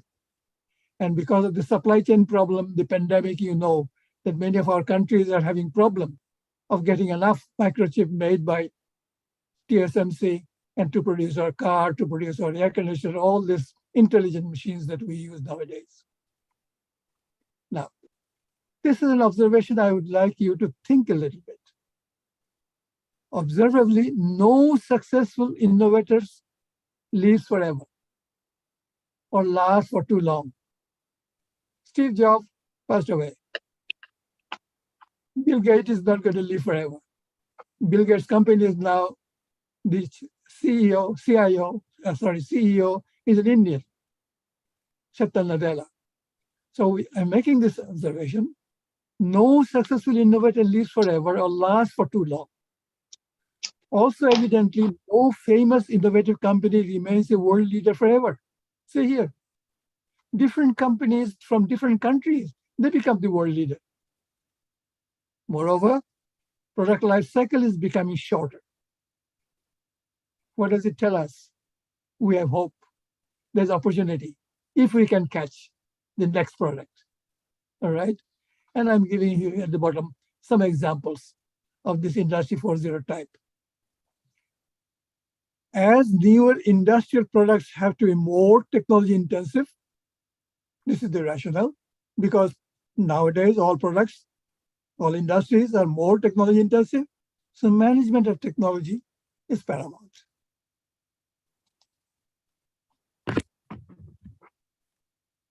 Now I move to part 2. Identifying and applying the technology levers in the production manager's toolbox. Here, I would like to say a few words before I move into my view graphs. That you drive a car. We all drive a car. When you drive a car, what do you need? You need some levers that we manipulate. The steering wheel to change the direction, the brake to reduce the speed, the accelerator to increase the speed. We drive it, but we need to drive the car from one place to another place. We need some levers to manipulate, to move it in the right direction. Same way, production managers, when they use technology to produce products that we are talking about, newer products are more technology intensive. To produce newer products, more technology intensive, production managers need a toolbox where they have got these levers that they can manipulate to get the right kind of product they're going to produce. This page I'm not going to read. I'm just giving you for you to refer to it later on, because we have problem with the word technology itself. Because some people define it, most of us define it in many different ways. Even if you take the dictionary definition as given here, or the university textbook definition, graduate school universities use this textbook. I have used this textbook for teaching my students in the master's and doctoral program. But these definitions, what I say is they're correct, but they're problematic. They're problematic because they are not giving me a tool for the manager which I can manipulate. So we need a technology taxonomy which gives us the toolbox levers. And that's what we have in the next page. Some of you have seen this before, and I'll go through very quickly that in this toolbox, please note that technologies are the means that enable performance of production function. But to manage technology well is essential for system components of technology frame such that enterprise managers can deploy and manipulate those components as control levers in the toolbox.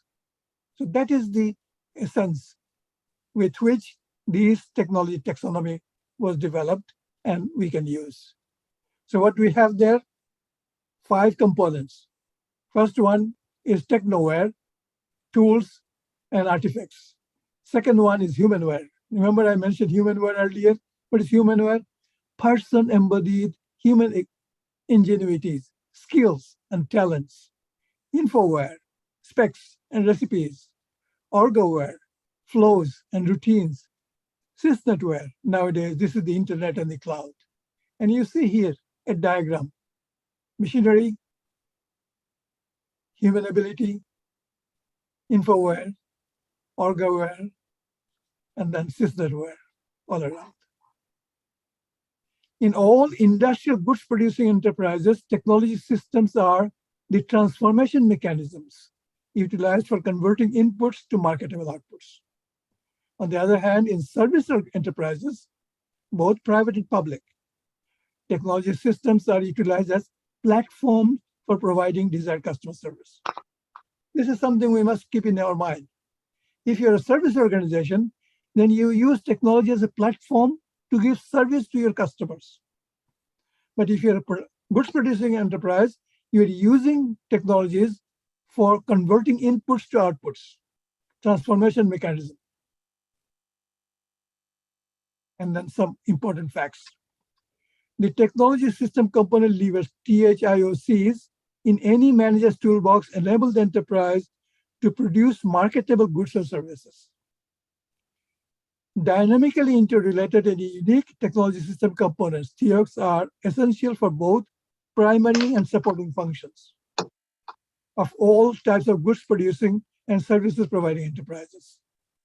But the relative dominance of the technology system components utilized by different industries are different. And this is what I'm going to explain next. What do you mean by relative dominance? We have, sorry.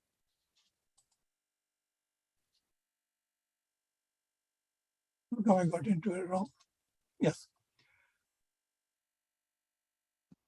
I mentioned that we have this THIOC, technoware, humanware, infoware, and systemware, in every enterprise. Now, let me take technoware to explain what do I mean by degrees of sophistication.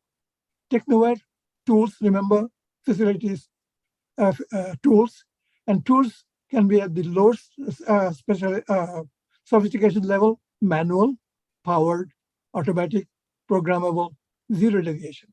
In other words, self-correcting tools.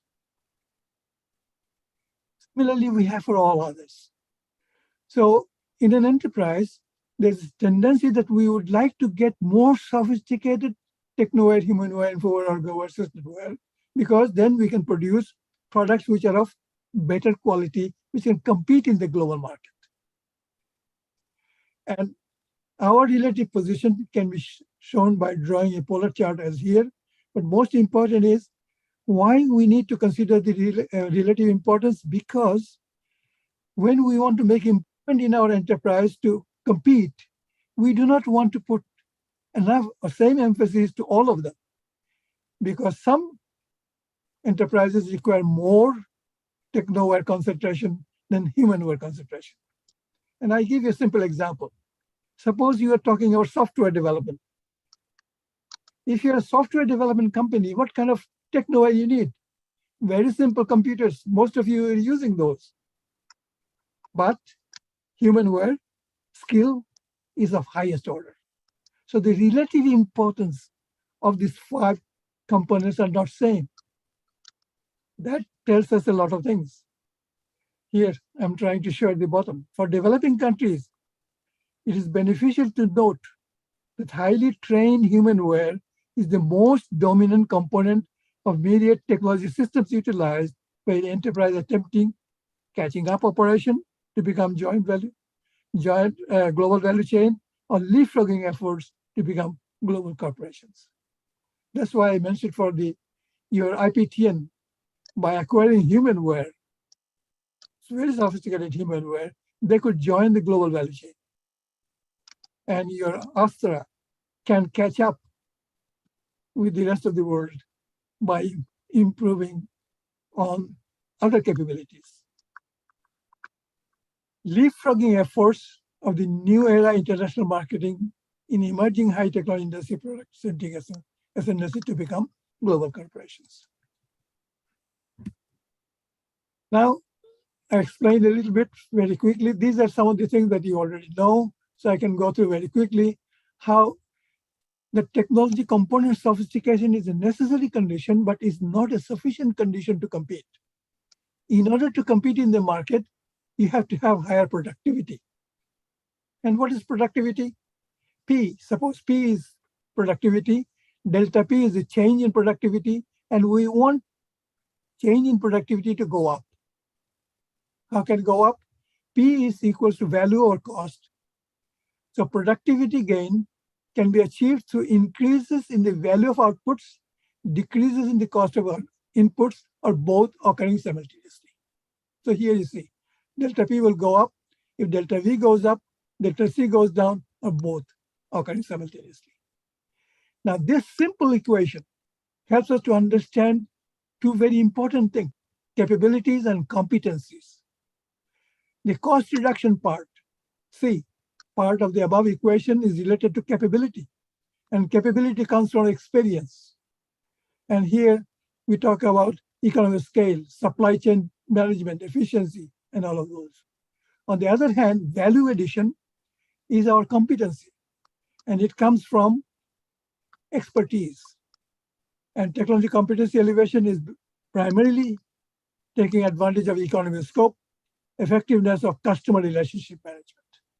So you see why we're concerned with supply chain management, we're concerned with customer relationship management, because here we get better effectiveness, here we get cost effectiveness. Now, I would like to explain the strategy also, that this one, market-centric integration of technology and business strategy. Some of you, or most of you, have read in the business literature that they talk about only two strategies.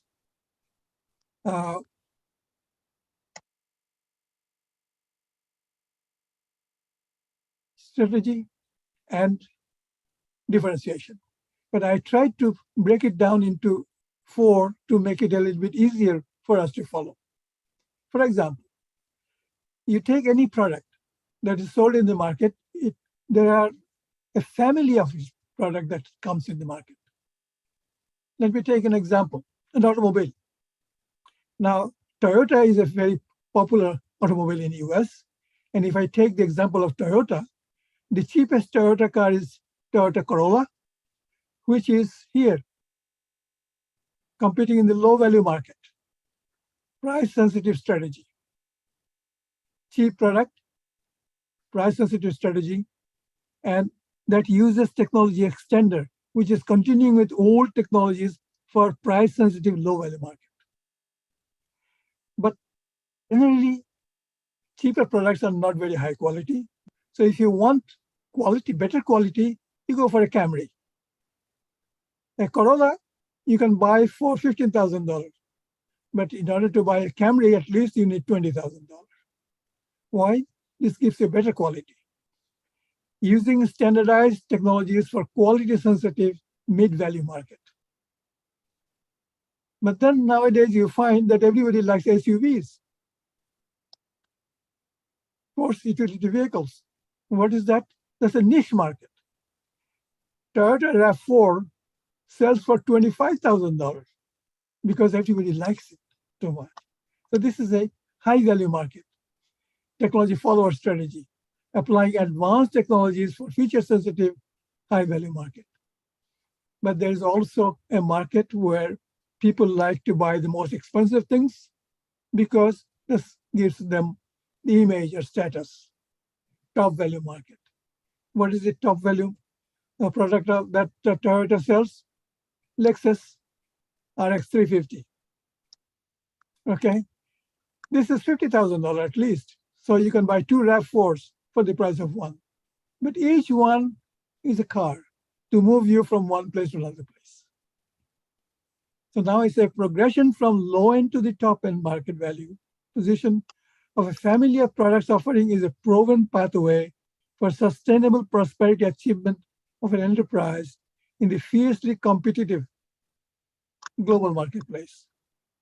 Astra, we talked about the Kajang, has to understand this, that Kajang can have a very cheap car for low end of the market.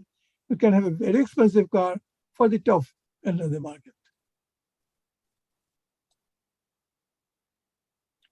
Now I'm summarizing these things that I mentioned together: synopsis of enterprise competitive position and attainment roadmap. 3 things we have to do: achieving high level of performance through relentless technology system component sophistication.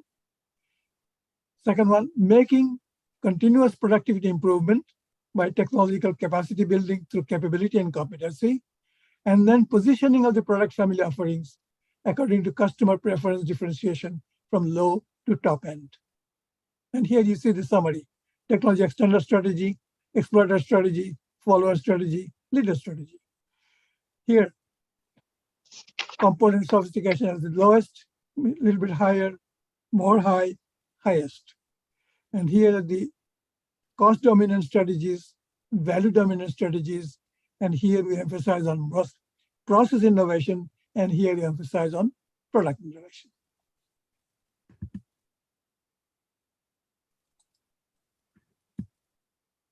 That was the technical part, and I did not want to spend too much time on that because many of you already know this or can read it yourself. Now let me move into part 3, active intermediate agents and the connectivity of national technology innovation system infrastructure. This is the main area that we are interested to talk about today. We know the importance of innovation. We know how product technology developments can help us to compete, but how do we get there?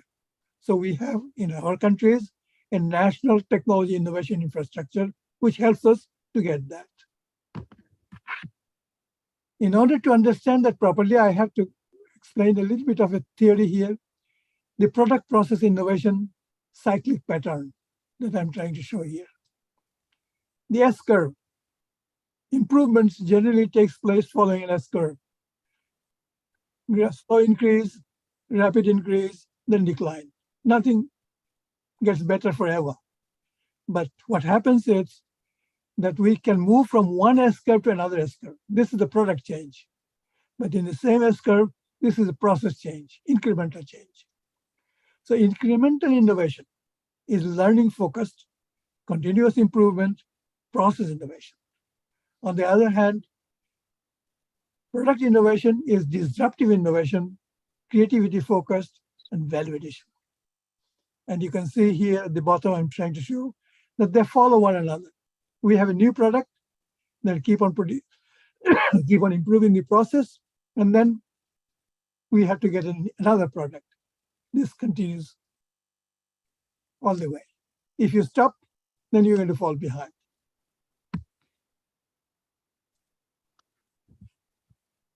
Now, here we start with the 4 groups of people that we have assembled together.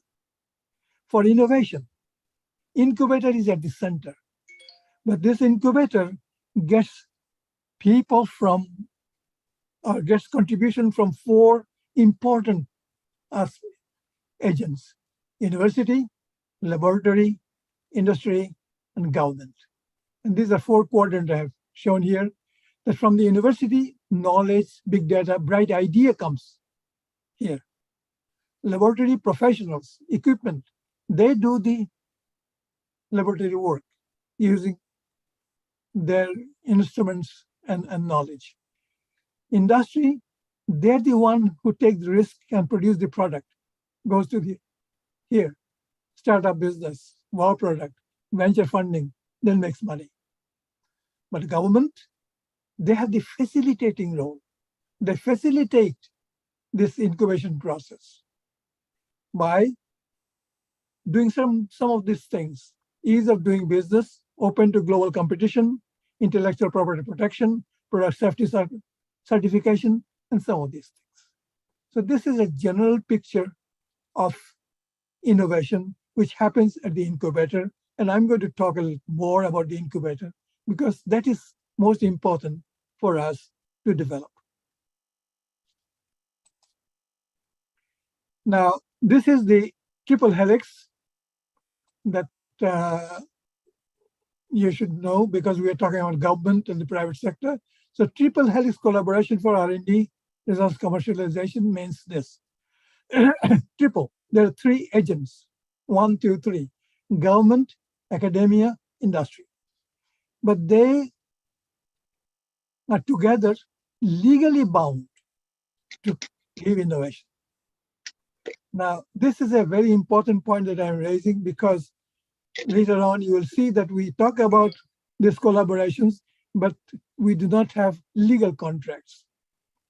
So triple helix, substantial connectivity among three distinct type of organizations, which include both public and private institutions legally linked to promote startup business ventures for economic development. And here, we've got public investment and return, private investment and return. That's what public-private partnership, PPP. There's investment and return for both public and private. And these are the three agents. And we, within this triple helix, we talk about S&T Park, we talk about Technology Transfer Office, we talk about startup R&D organizations, intellectual property right. But this is something that I would like you to remember. Because in many of our developing countries, we think we set up incubators, science parks, next to universities where we do not produce any egg. Incubators, if you do not have any egg, nothing comes out of that. So having the egg is very important. And that's why I put this check here to make sure that we always remember that somebody is producing the egg, the idea, which will be converted to a product that we can sell in the market.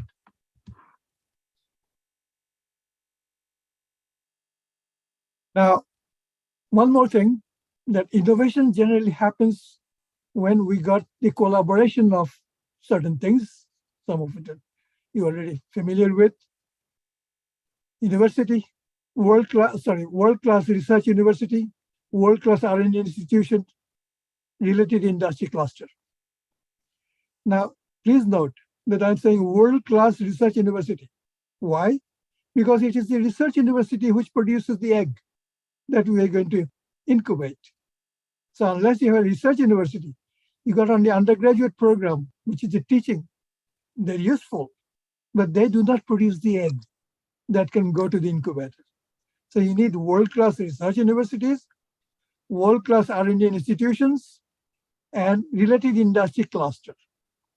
Why related industry cluster? Because they help to develop the factor creation mechanism themselves. One more thing that many times we overlook, this is the facilities for mingling of people. Now, ideas take shape because people interact.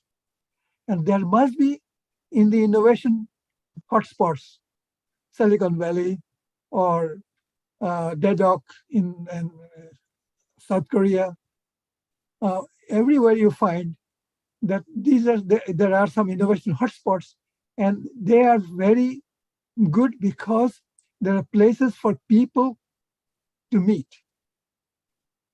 People from the research universities, people from R&D institutions, people from the enterprises, they meet in some facilities to talk. And when they face-to-face interaction, ideas move from one place to another. So that is very important.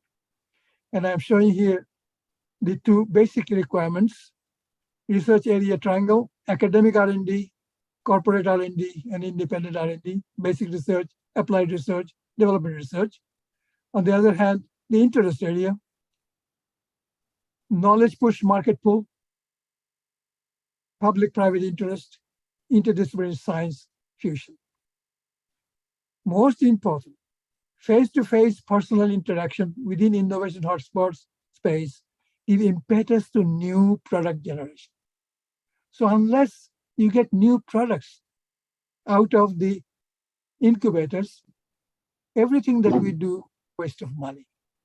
So this is very important, that we must make sure that the ideas help to get finally to new products.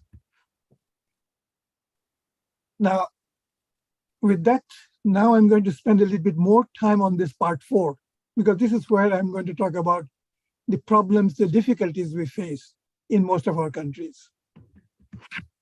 First one, troubling problematical predicaments of core infrastructure.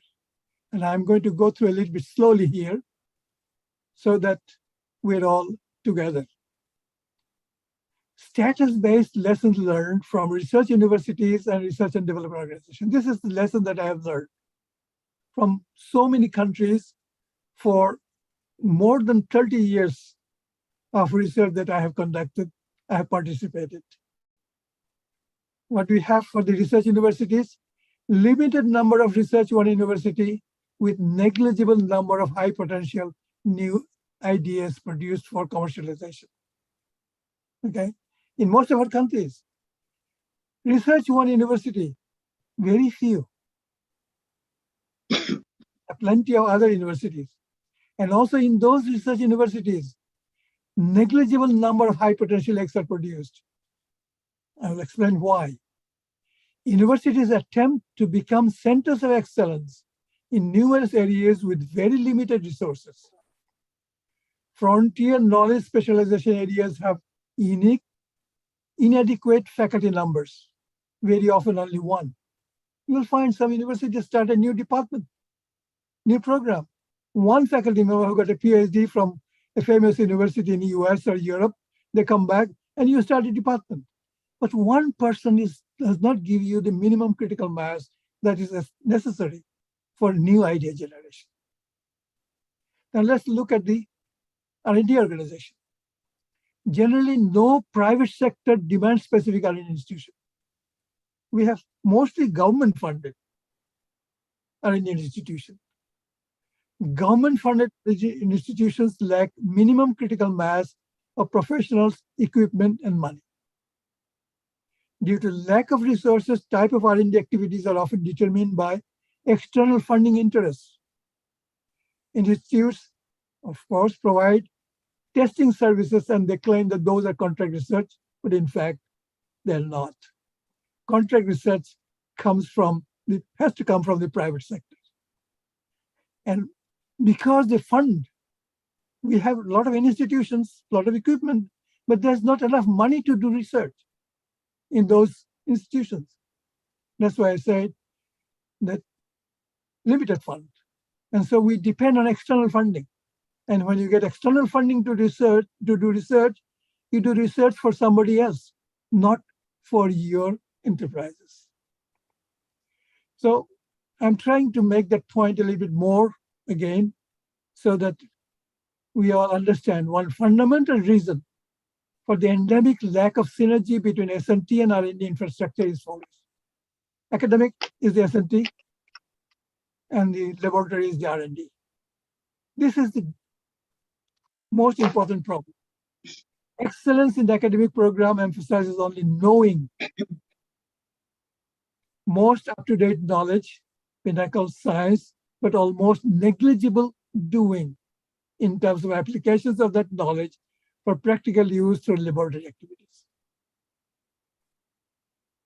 We emphasize knowing. Our people who graduate from our universities, they know almost everything, and they do very well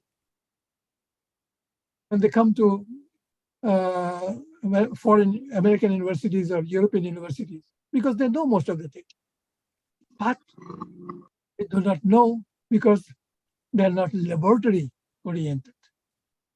On the other hand, R&D institutions attempting preeminence with negligible considerations for relevance. What our country needs. Research that the R&D institution do must be for products that our country producing or our country needs. And many times they worry about quantity rather than quality. Too many things, too often, but very diffused. So I'm summarizing whatever I said here in a very simple way. Research universities have got professors with state-of-the-art knowledge. R&D institutions have got professionals in cutting-edge laboratories. What is the problem? expertise interest mismatch. Let's think about it. The interest of the professors in the academic universities and the interest of the professionals in the cutting edge laboratories do not match. They work on different problems and they work on different problems. And if you do not match, you can talk about collaboration, cooperation, and all of this, but nothing really gets done. Here at the bottom, I'm trying to show something which you can read yourself, because many people ask this question, that the Korean Institute of Science and Technology, KIST, is a very good example of how technological innovation took place in South Korea. But it is very difficult to replicate the case because of why? Failure to adopt right culture for R&D research commercialization. Not ensuring that private sector enterprise funded R&D activities are kept secret. This point, government research institutions think that everything should be open. Anyone can see what's going on, can come and find out what's going on. But private sector would not give you money to do research if you tell everybody what you're doing for them. That must be kept secret. Career advancement in the R&D institutions follow academic norms. From assistant professor to associate professor to professor. How? Publications. Number of publications determine the promotion pattern of the professionals. Now, if you rely on the publication for promotion, then what do you expect from those research organizations? Producing papers, publishing, not producing new goods, new produces for local enterprises. Now, the Ministry of Science and Technology, I need to mention a little bit, because with the success in Korea, most of the countries, or since 1978, 79, all developing countries now have got a Ministry of Science and Technology. And we expect this Ministry of Science and Technology to perform the same way as the first South Korean Minister of Science and Technology under Dr. Hyung-Suk Chae performed. But it's not possible. Why? Appointment of the weakest and youngest minister. You need a very powerful minister to be able to coordinate everything. Dr. Chae used to tell me that in South Korea, the science and technology minister was not really a minister, he was a secretary. Who was the minister? The president himself. Because the president's power was used for all activities of most. Large power distance, non-performance of ex officio members, council boards, and expectation of Superman achievements from some ministries a problem. Now, I want to get into the systemic problem by getting back again, putting in front of us, what is the incubator and what is the National Technology Innovation System? National Technology Innovation System includes S&T Park, R&D laboratories, Technology Transfer Office, S&T knowledge academic institutions, all of these are part. But most important is the incubator. Here, I'm showing the incubator. Incubator is what? Remember, there must be some eggs that are hatched in this incubator. So what is the egg? Egg is the idea. And the idea comes from generation of new ideas by university academic research. That's why we need research universities, because new ideas will come from these research universities. Or generation of new ideas by enterprise customer survey. Enterprises know sometimes that this is a problem. This is what our people want. So that will give idea, individual thinkers. On the right-hand side, who takes the risk? This is the enterprises. Smart, daring, energetic, do-it entrepreneurial action person. Startup business, money. And in the middle is the incubator. Technical hands-on doing teamwork, design, lab research, lab development, scale-up operation. So we have to keep that in mind when I'm going to talk about the problems here that we have in our developing countries.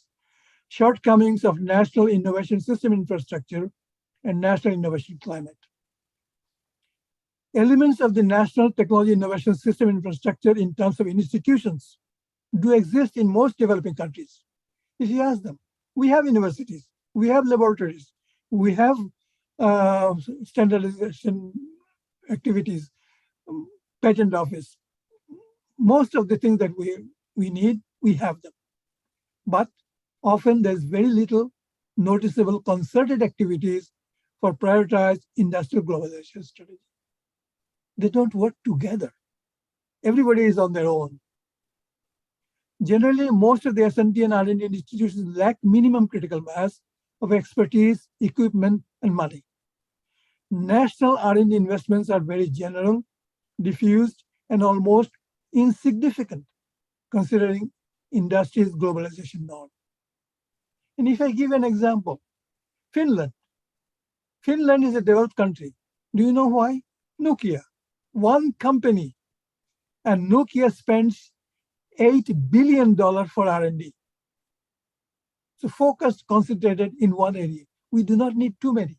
But in most of our developing countries, we have a lot of these R&D institutions where we invest in very general, diffused, and almost insignificant amount of money for globalization. Absence of full complement of active intermediaries to commercialize R&D results are serious limitations and are very critical bottlenecks, especially missing our design engineering tool building companies. Many times in our laboratory, we can produce something, but then how do you, from the laboratory to scale up? We need tool building industries, and most of the time we do not have that. In addition to very critical deficiency of successfully functioning incubators and startup companies, complete lack of public-private partnership projects for creating global corporations are shortcomings. And most important one I tried to put here in red. Collaborations are managed, collaborations among those four: industry, laboratory, enterprise, government. Collaborations among these four to have a good incubator are managed through high-powered councils or committees. Most of our countries, we have National Science and Technology Council. We have National R&D Council. But these councils and committees have inactive ex officio members. They're the secretaries of various ministries, ex officio members. Meetings are regularly held for fostering linkages among stakeholders, but legal agreement for R&D result commercialization are rare.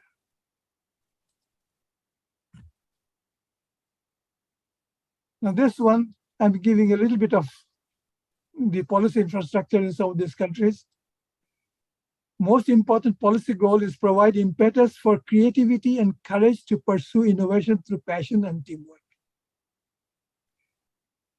One point, if I may make here, that the government-funded R&D institution, KIST, in South Korea, was not doing all the research for everybody, but was showing everybody how to use research to for the private sector and help the country.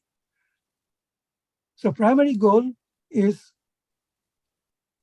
pursue innovation through passion and teamwork, fostering a spirit of innovation. And always remembering, innovation is turning ideas into money in global market. If you forget that, our innovations stay in our shelves. We have new ideas, write it down, produce a document, and that stays in our shelves, or we publish a paper. But not making money in the global market. Though through the creation of conducive mindset in the people, directly and indirectly engaged in industrial goods and services production.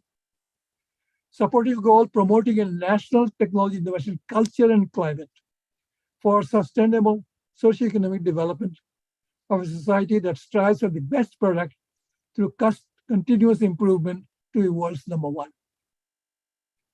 Never be satisfied, because in most of our countries, we got this tariff protection of our products. So we produce mediocre products and can sell it because the import is restricted.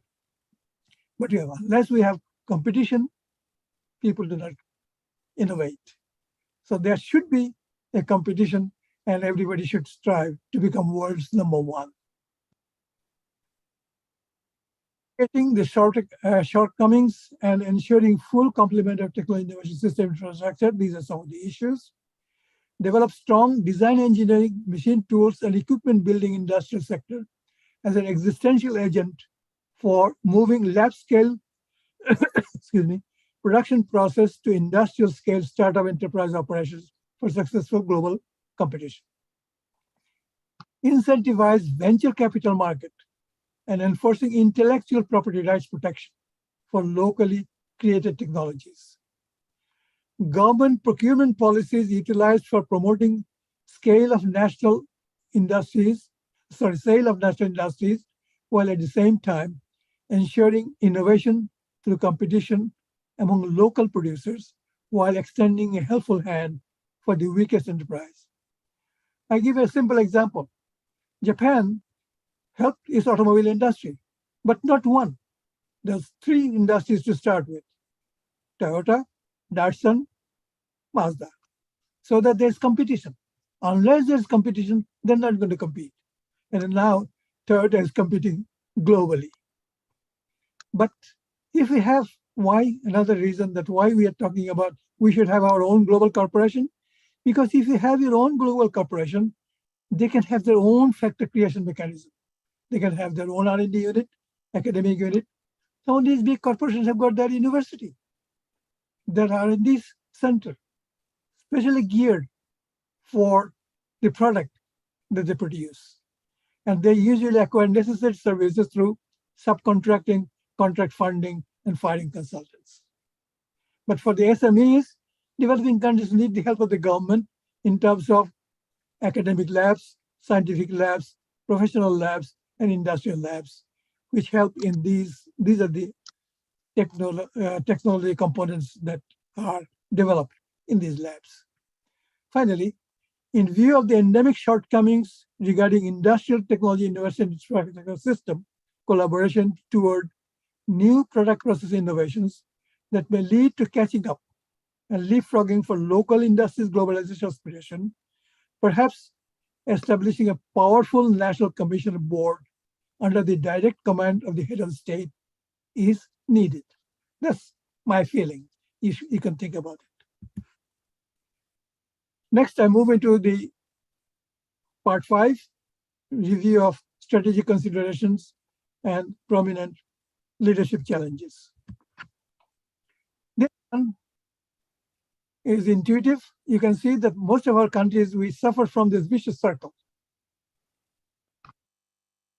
Poor governance and public cynicism, frustration from rising unsatisfied aspiration, technology innovation capacity weakness, growing divide in economic prosperity. So it's getting worse and worse. This is the vicious circle. We have to get out of this and get into something what I call the virtuous spiral here on the right-hand side. How it works, we have the tech innovation commitment bedrock. On top is STEM excellent education, science, technology, engineering, math, S&T R&D institutions, intellectual capital formulation, incubation fruition, competitive goods production and services provision. That leads to sustainable economic development through industrialization. That's prosperity. We also should have a measurement process which is very specific and useful. A comprehensive assessment scorecard for industrial project development, project management, and funding should be utilized with a balanced set of criteria function that incorporates 4 essential dimensions. What are the dimensions? Innovativeness, competitiveness, attractiveness, and righteousness. And for each of these dimensions, there are certain factors. So when we assess our project, industrial technology development project, these are the factors we should use, and we can draw a visual scorecard. You can use sophisticated mathematics, but in most of the cases, you do not have information to use sophisticated mathematics, but we can generally plot a visual scorecard where we see where our position is relative to the best that is possible. Now, for sustainability nowadays, I would like to bring to attention that we have to be very careful that we should include these factors in our sustainability consideration. Human ecosystem-related aspects, ensuring win-win for both people and planet. This is very familiar that most UN organizations are promoting, and most of our developing countries recognize that we have to have these sustainable development objectives, environmental soundness, social progress, and economic growth together. Livable, bearable world, viable natural world, fair, equitable world. But this is dated. To this dated sustainable development objective promoted by various UN organizations, one should use nowadays the carbon neutrality and cyber security. These are two very important factors that must be included. In addition, nowadays, strategic aspect, food security, energy security, water security are important factors. So we have to bring those as factors that we consider in our decision-making process. And nowadays, two things that has happened recently, the COVID-19 pandemic and the Russian war in Ukraine. Hence, an additional requirement is to ensure resilience of national manufacturing enterprises vis-a-vis the supply chain disruption. I mentioned a few minutes ago how Taiwan is making so much money in this world because they can produce the microchip which is needed by everybody in the world, and they cannot produce it now.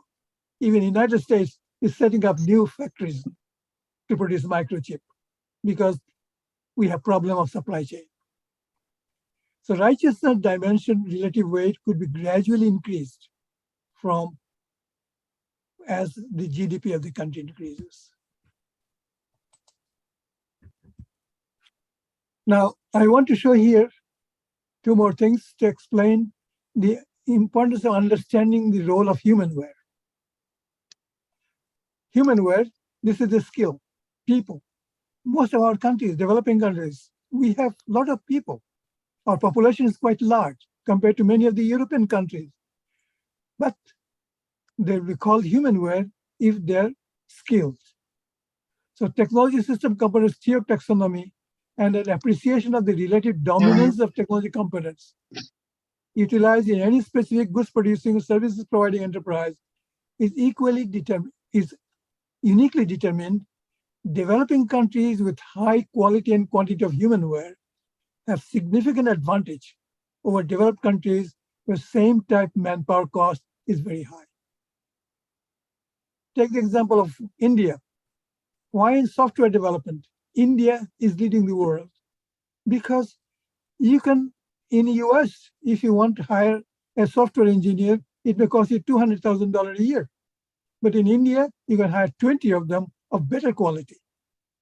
So you can produce the humanware advantage there. And also, with high caliber STEM proficiency, humanware provides the bedrock for building global companies that are high lucrative industry 4.0 type nowadays. What are those? System integration firms, professional services firms. Lockheed Martin and Northrop Grumman, these are the two biggest companies in the world. What do? They don't manufacture anything. They integrate systems.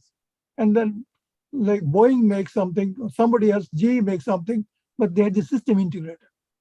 Hardware system integrator. Same way Apple is doing for iPhone. Okay. Software application integrator, professional services firms. This is where developing countries have got tremendous advantage because of our humanware proficiency. So, summarizing here, projects for both catching up in established industries and leapfrog in emerging industries. In established industries, we have to be world leader in selective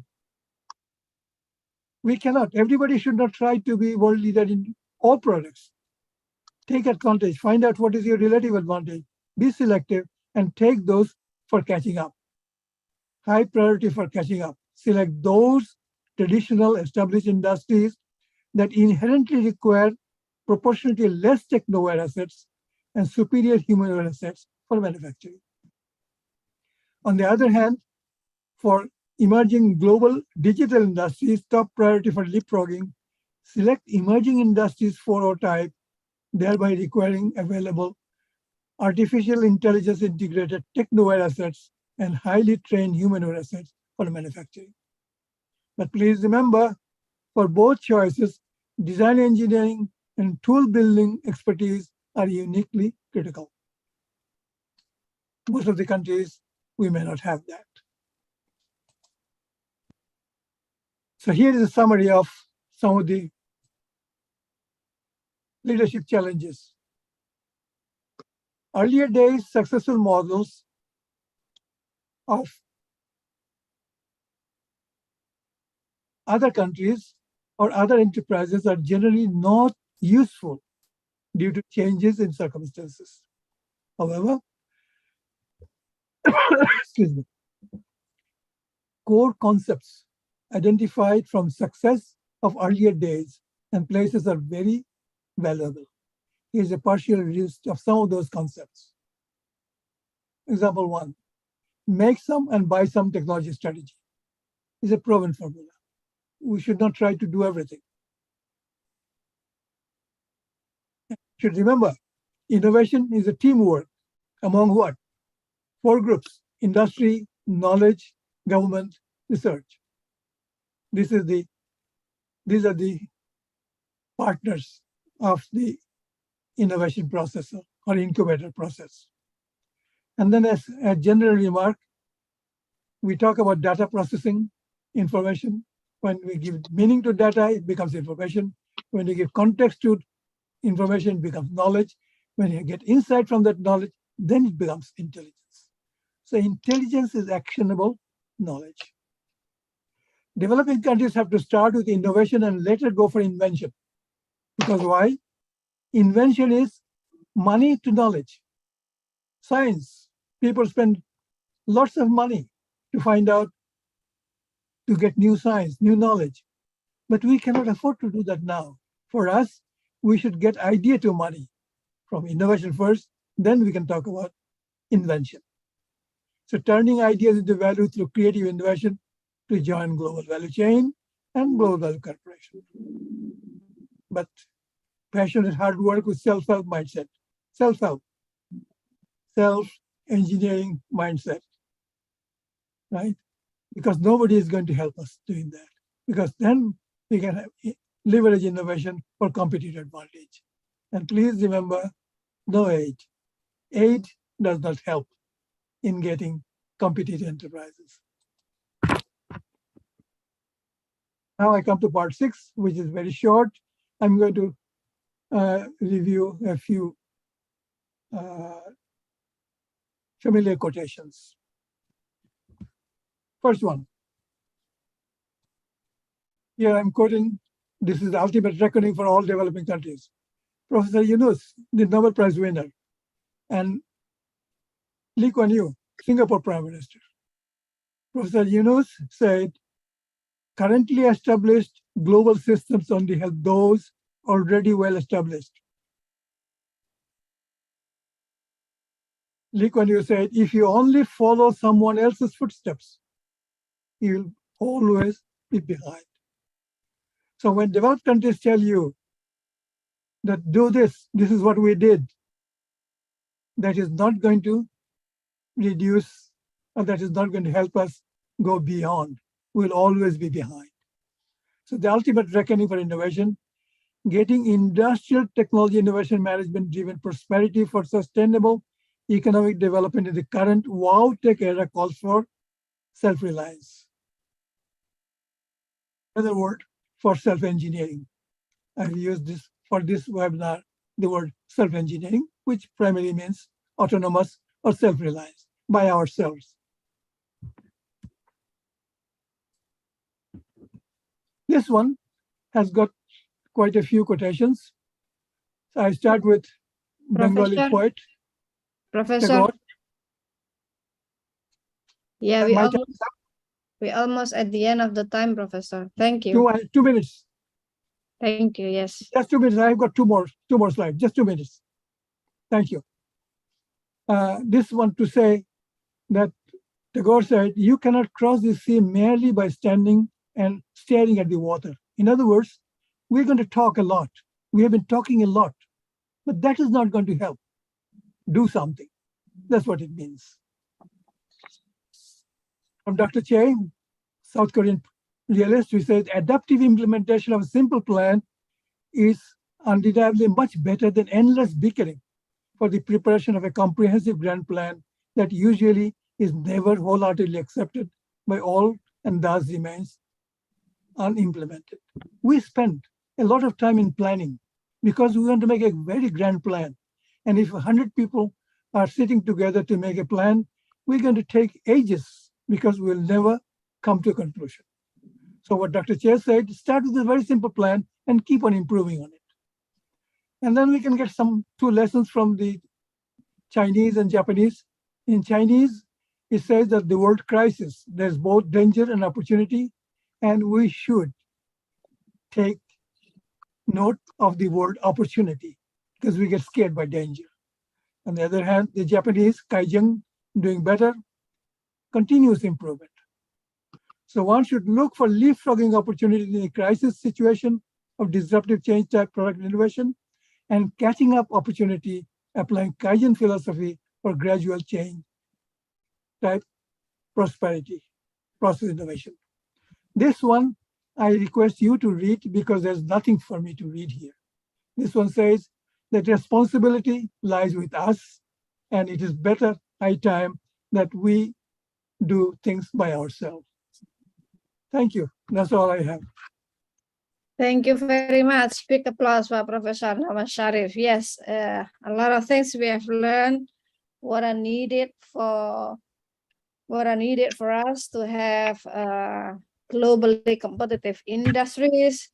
Things that he mentioned based on his experiences working with other countries is like intermediary agents, connectivity, and then technology innovation incubators, innovation hotspots, places where ideas can come rapidly. And then view graph number 14 is one of our favorite, how the science and technology and research and development agency mismatch with the industry's need and all those things. And then policy measures are needed for infrastructure building and supports. And then the smart and winner choices, as this is sort of a question where we want to go. And without further ado, we would like to invite the head of the head of the Bureau of the Ministry of Industry.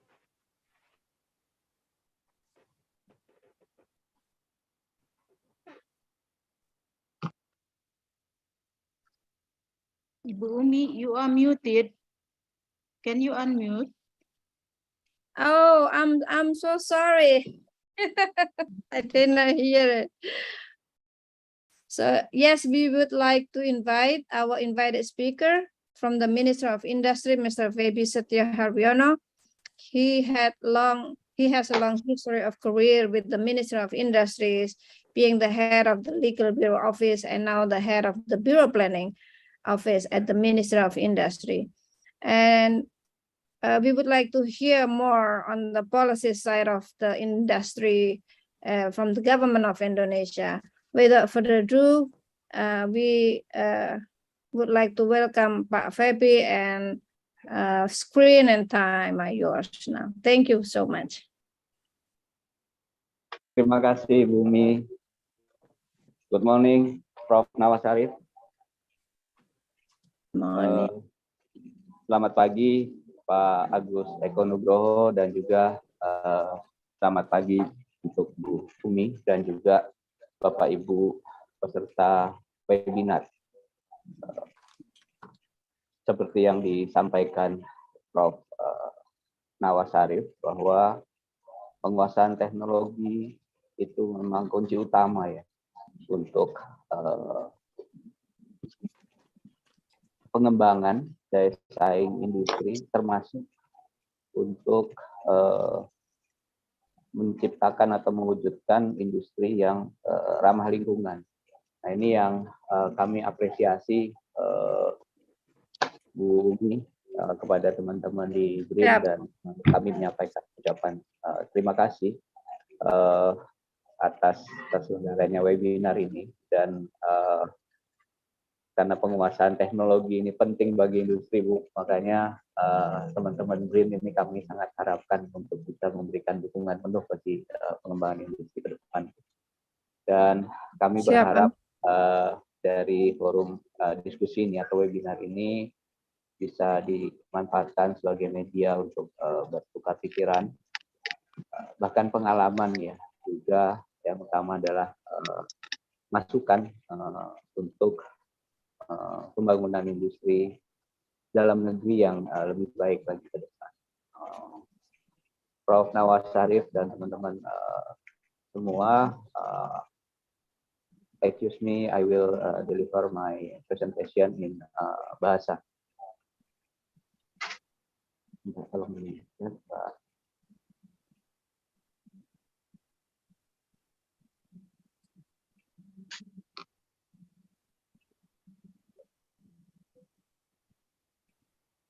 Oke. Bagaimana kita ketahui bersama bahwa saat ini pembangunan industri sedang dihadapkan pada tantangan dan ketidakpastian global. Kalau sebelumnya terkait pandemi COVID-19 yang telah berdampak luas pada semua sektor, dan saat ini juga muncul ketidakpastian global yang cukup tinggi, dan sebagaimana disampaikan Bapak Presiden beberapa kali bahwa kita harus mewaspadai dan mengantisipasi terhadap krisis pangan dan energi. Dan sebagaimana kita ketahui bersama bahwa Rusia merupakan salah satu negara pengekspor terbesar untuk komoditas energi dan juga pangan di dunia. Pada tahun 2021, Rusia pengekspor nomor 2 dunia setelah negara-negara di Timur Tengah, di mana rata-rata mengekspor sekitar 8,2 juta barrel per hari minyak, dan juga untuk gandum dan tepung itu juga terbesar di dunia dengan nilai 35 juta metrik ton. Dan konflik Rusia Ukraina ini juga diperkirakan dapat mendorong kenaikan harga komoditas energi dan bahan pangan di dunia, dan juga akan mengganggu tentunya dari sisi supply, terutama di pasokan bahan baku dan bahan penolong bagi industri yang berasal dari Rusia dan Ukraina selama ini, seperti gandum, besi baja, produk kimia, minyak, dan gas bumi. Yang kedua, terhambatnya akses pasar ekspor produk industri ke Rusia dan Ukraina, karena kedua negara tersebut juga merupakan pasar ekspor Indonesia yang potensial, khususnya untuk CPO. Yang ketiga, menurunnya daya saing yang menggunakan bahan baku impor dari Rusia dan Ukraina, yang diakibatkan oleh meningkatnya harga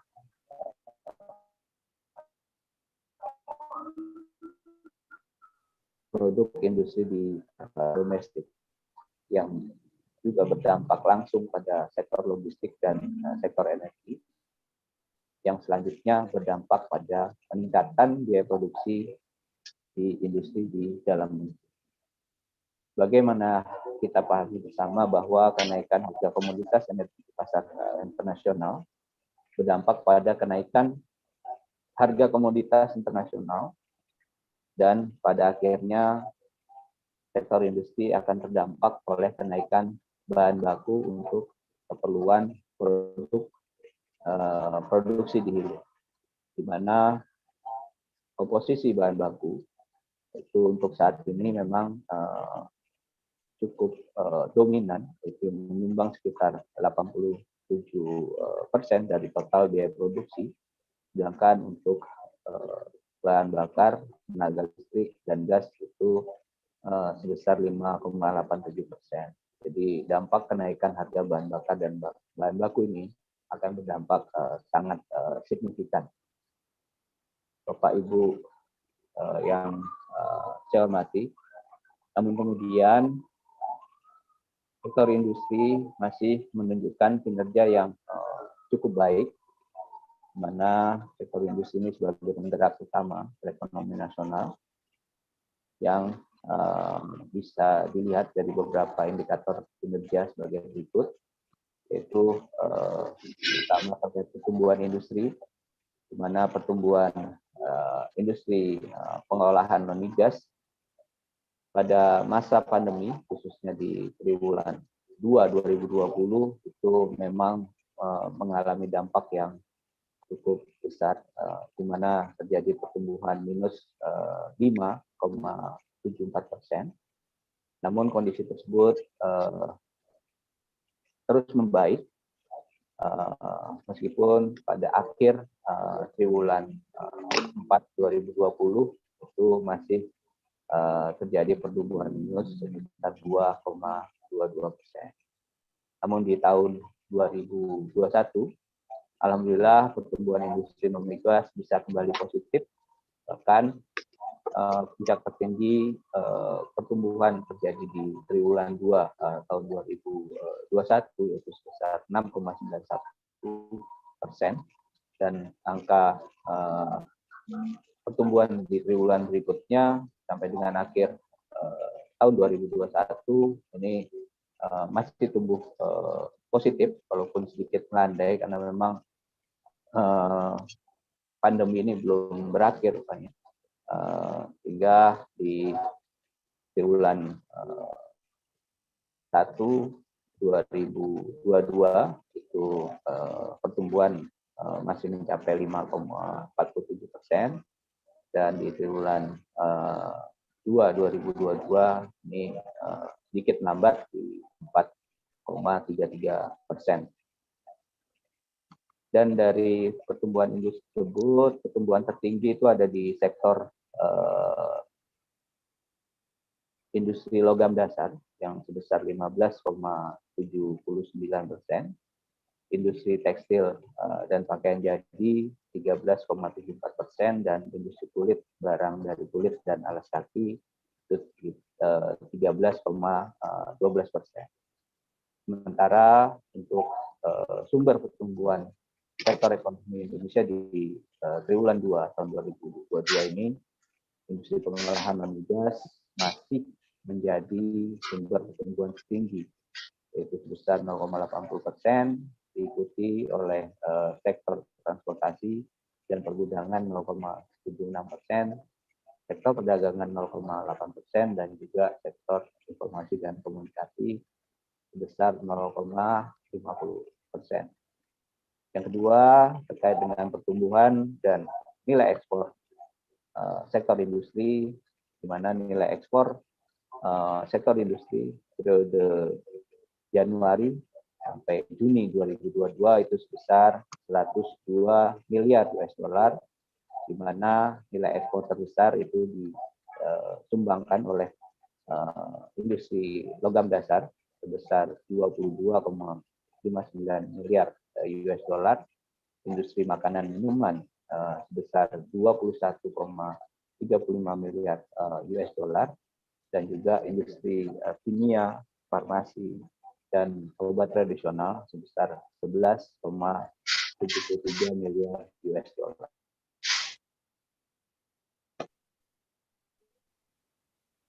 Meski pandemi COVID-19, rata-rata nilai kontribusi ekspor sektor manufaktur dalam kurun waktu tahun 2019 sampai 2022 ini berkisar di angka 75% dari total jumlah ekspor nasional per tahun, mana kontribusi pada periode Januari sampai Juni tahun ini itu telah mencapai 72,31%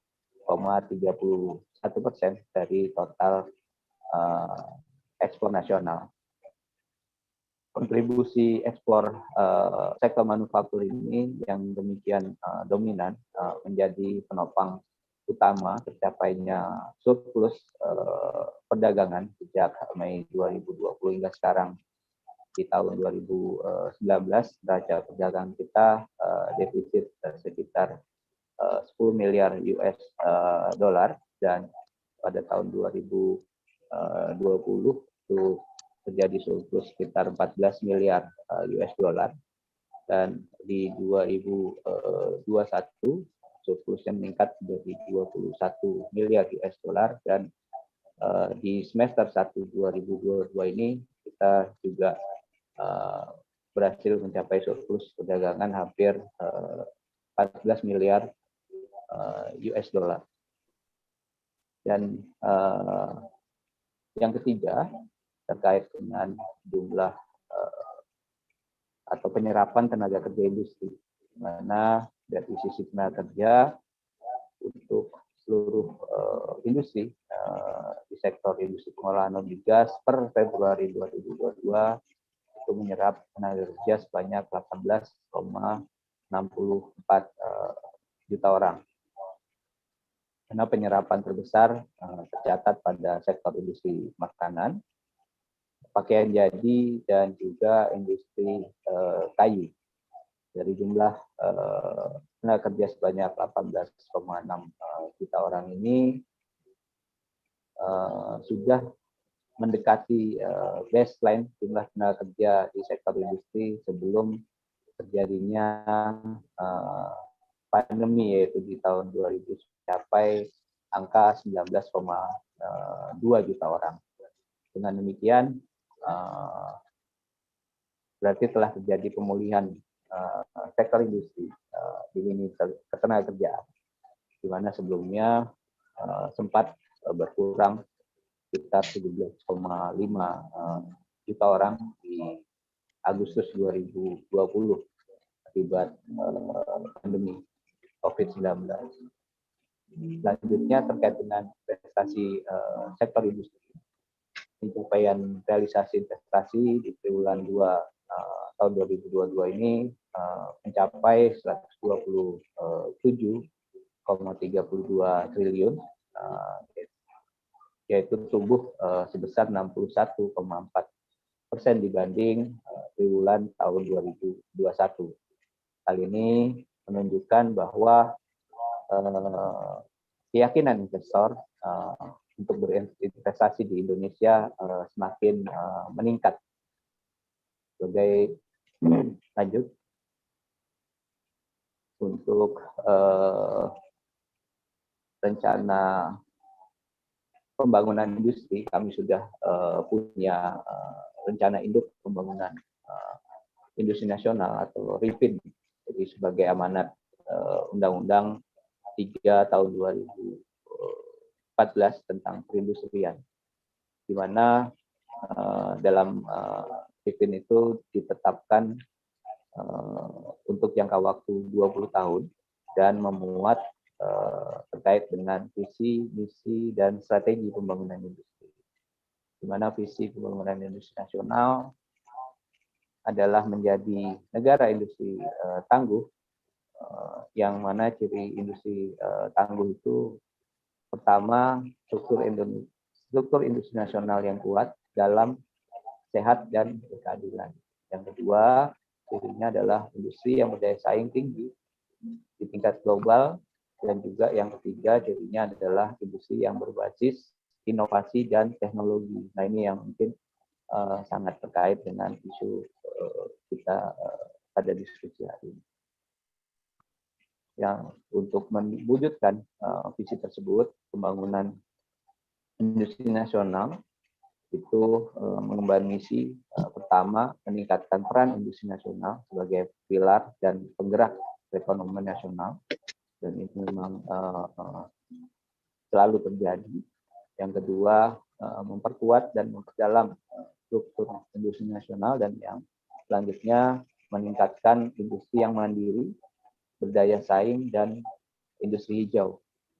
Dan strategi yang dilakukan itu pertama mengembangkan lanjut industri hulu dan industri antara berbasis sumber daya alam. Dan kedua, peningkatan penggunaan produk dalam negeri. Yang ketiga, terkait dengan peningkatan penggunaan atau penguasaan teknologi dan kualitas sumber daya manusia industri. Nah, ini juga yang kita bahas dalam forum diskusi pada hari ini. Selanjutnya, mungkin langsung di slide 16 saja, Bu. Ini terkait dengan 9 isu utama pembangunan industri, di mana pertama yang terpetakan adalah terkait dengan kekurangan bahan baku dan bahan penolong. Yang kedua, kekurangan infrastruktur, dalam hal ini pelabuhan, jalan, dan juga kawasan industri. Yang ketiga, kekurangan utility terkait listrik, air, gas, dan juga pengolahan limbah. Keempat, kurangnya tenaga ahli, skill supervisor, dan superintendent. Yang kelima, tekanan dari produk impor. Yang keenam, limbah industri tertentu sebagai limbah P3. Yang ketujuh, permasalahan di IKM, terutama terkait dengan pembiayaan, bahan baku, mesin, dan pemasaran. Yang kesembilan, logistik, sektor industri. Ini kaitannya dengan biaya, waktu, dan akurasi data, dan juga terkait dengan permasalahan ketersediaan data industri. Dan atas permasalahan atau isu yang dihadapi tersebut, sudah dilakukan beberapa program kegiatan prioritas yang dilaksanakan Kementerian Perindustrian. Pertama, lanjut terkait dengan IOMKI atau izin operasional dan mobilitas kegiatan industri, di mana di masa pandemi, di awal-awal masa pandemi itu seluruh sektor itu menghadapi tantangan yang cukup berat, di mana salah satu yang dihadapi adalah bagaimana industri bisa tetap menjalankan kegiatan produksi atau lini bisnisnya tanpa mengabaikan faktor kesehatan, di mana bisa terwujud keseimbangan antara sisi ekonomi dan juga kesehatan. Jadi antara aspek ekonomi dan kesehatan bisa berjalan berdampingan. Sehingga saat itu Pak Menteri Perindustrian mengeluarkan kebijakan terkait IOMKI ini, agar di mana dalam operasionalnya industri ini bisa melakukan kegiatan, tetap bisa melakukan kegiatan atau berproduksi di masa pandemi, namun memiliki kewajiban yang harus dipenuhi terkait manajemen operasi perusahaan dan pekerjanya dengan menerapkan protokol kesehatan yang optimal. Yang kedua, terkait dengan penanggulangan kondisi global akibat pandemi, di mana dan Rusia juga dalam rangka peran aktif untuk mendorong percepatan penanganan dan pengendalian pandemi COVID-19 itu menggulirkan program vaksinasi di industri itu sudah berjalan di beberapa wilayah, terutama di Jawa, Bali, di mana memang sebaran industri banyak di wilayah dan Bali. Selain itu, masyarakat juga ada program hibah 65 juta masker kerjasama dengan TNI Polri untuk bagian pada masyarakat, dan harapannya untuk pertimbangan kesehatan masyarakat dan juga menumbuhkan industri dalam negeri dalam penyediaan masker tersebut. Yang selanjutnya yang juga tidak kalah penting adalah keterlibatan dari perusahaan-perusahaan industri untuk menghibahkan oksigen konsentrator, oksigen generator, tabung oksigen, dan isotank yang dibagikan ke rumah-rumah sakit di seluruh wilayah Indonesia. Dan dari hikmah di balik terjadinya pandemi ini, adanya kerjasama dengan perguruan tinggi,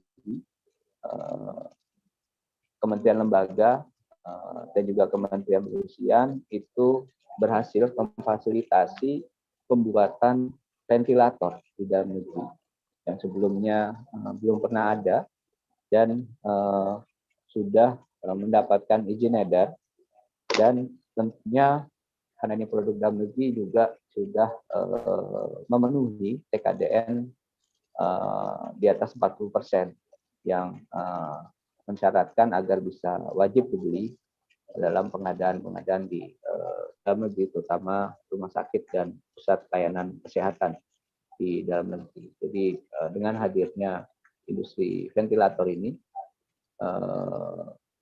baik invensi maupun inovasi yang akan mendukung program substitusi impor alat kesehatan.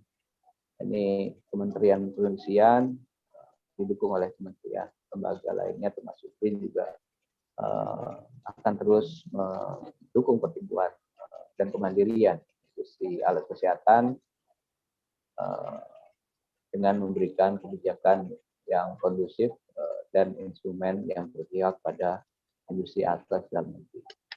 Selanjutnya terkait dengan program yang kita lakukan adalah terkait dengan implementasi industri 4.0 atau dikenal dengan Making Indonesia 4.0, di mana Making Indonesia 4.0 ini ditujukan untuk mempercepat pencapaian aspirasi menjadi negara 10 ekonomi terbesar di dunia pada tahun 2030 dengan target mendapatkan kembali 10% kontribusi ekspor neto dari PDB, 2 kali peningkatan produktivitas terhadap biaya, dan juga 2% pengeluaran R&D terhadap PDB. Ini memang sangat diperlukan untuk tadi penguasaan teknologi. Dalam Making Indonesia 4.0 ini ada 10 agenda prioritas yang harus diimplementasikan, yaitu pertama terkait dengan perbaikan aliran material. Yang kedua, mendesain ulang zona industri. Ketiga, terkait dengan akomodasi standar sustainability. Yang keempat, terkait dengan pemberdayaan UMKM, membangun infrastruktur digital nasional, dan kemudian juga menarik investasi asing. Ketujuh, peningkatan kualitas SDM.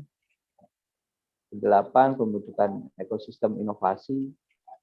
Dan 9, penerapan insentif terkait dengan investasi teknologi, dan yang ke-10 adalah harmonisasi aturan dan kebijakan. Dalam Making Indonesia 4.0 telah ditetapkan 7 sektor industri sebagai fokus utama, yaitu industri makanan dan minuman, industri tekstil dan busana, otomotif, industri kimia, industri elektronika, industri farmasi, dan juga industri alat kesehatan. Dari 7 sektor yang ditetapkan ini diharapkan dapat memberikan kontribusi sekitar 70% dari total PDB manufaktur, 65% ekspor manufaktur, dan juga 60% terhadap pekerja sektor industri. Program selanjutnya adalah terkait dengan penyelenggaraan Hannover Messe 2023, mana partisipasi Indonesia sebagai official partner country berjalan dengan inisiatif strategi dari Making Indonesia 4.0 yang rangka menjawab tantangan dari revolusi industri keempat. Jadi tidak hanya Indonesia sebagai negara pertama ASEAN yang menjadi official partner country, tapi juga mendukung upaya national branding yang juga penting atas posisi Indonesia sebagai salah satu kekuatan baru ekonomi dunia dan pemain manufaktur global. Hingga tujuan dari penyelenggaraan Hannover Messe 2023 ini antara lain sebagai presenting Making Indonesia 4.0, promoting industrial cooperation, promoting foreign investment and export, dan juga bilateral relation antara Indonesia dan Jerman. Kebijakan atau program selanjutnya itu terkait dengan hilirisasi industri. Sampai saat ini kita terus mendorong adanya hilirisasi industri yang pertama berbasis agro, berbasis bahan tambang mineral, dan juga berbasis migas dan batubara. Banyak manfaat yang dapat kita peroleh dari kebijakan hilirisasi ini, seperti menghasilkan nilai tambah, memperkuat struktur industri, menyediakan lapangan pekerjaan, dan juga memberikan peluang usaha untuk produk hilir. Diharapkan dengan kebijakan hilirisasi industri ini kita tidak lagi menjual barang mentah, namun kita sudah bisa mengolah di dalam negeri, baik itu menjadi produk setengah jadi maupun menjadi produk akhir. Sebagai contoh di sini untuk industri agro, hilirisasi kelapa sawit itu menjadi penting karena kelapa sawit yang diolah menjadi minyak goreng itu bisa menghasilkan nilai tambah sekitar 1,3 kali. Jadi nilai tambahnya ada di Indonesia, dan otomatis kalau industrinya tumbuh akan buka lapangan pekerjaan dan peluang usaha. Dan juga di industri tambang dan mineral ini juga saat ini telah tumbuh pesat ya, untuk industri smelter nikel yang menghasilkan nikel pig iron, ferronikel, nikel hidrat, dan juga stainless steel. Yang kedepannya smelter nikel ini tidak hanya melakukan ekspor dalam bentuk nikel pig iron, namun juga menghasilkan produk yang lebih hilir, yaitu terkait bahan baku stainless steel dan juga baterai listrik. Di sektor industri petrokimia ini sangat strategis karena bisa menghasilkan bahan baku primer untuk menopang banyak industri manufaktur hilir yang penting seperti tekstil, otomotif, mesin, elektronika, dan juga konsumsi. Dan pemerintah saat ini juga sedang mengawal untuk sejumlah proyek pembangunan industri petrokimia yang cukup besar, di antaranya investasi petrokimia di Cilegon, gasifikasi batubara, dan juga terkait proyek Bintuni di Papua.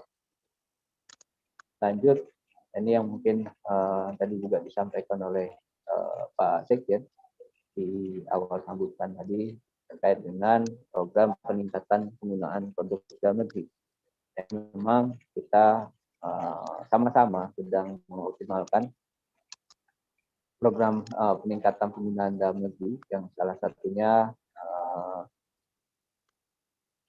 melakukan percepatan sertifikasi TKDN terhadap produk dalam negeri, di mana sampai dengan 14 Juli 2022 sudah terdapat 27.000 sertifikat TKDN yang sudah dikeluarkan, dan diantaranya terdapat 16.000 itu produk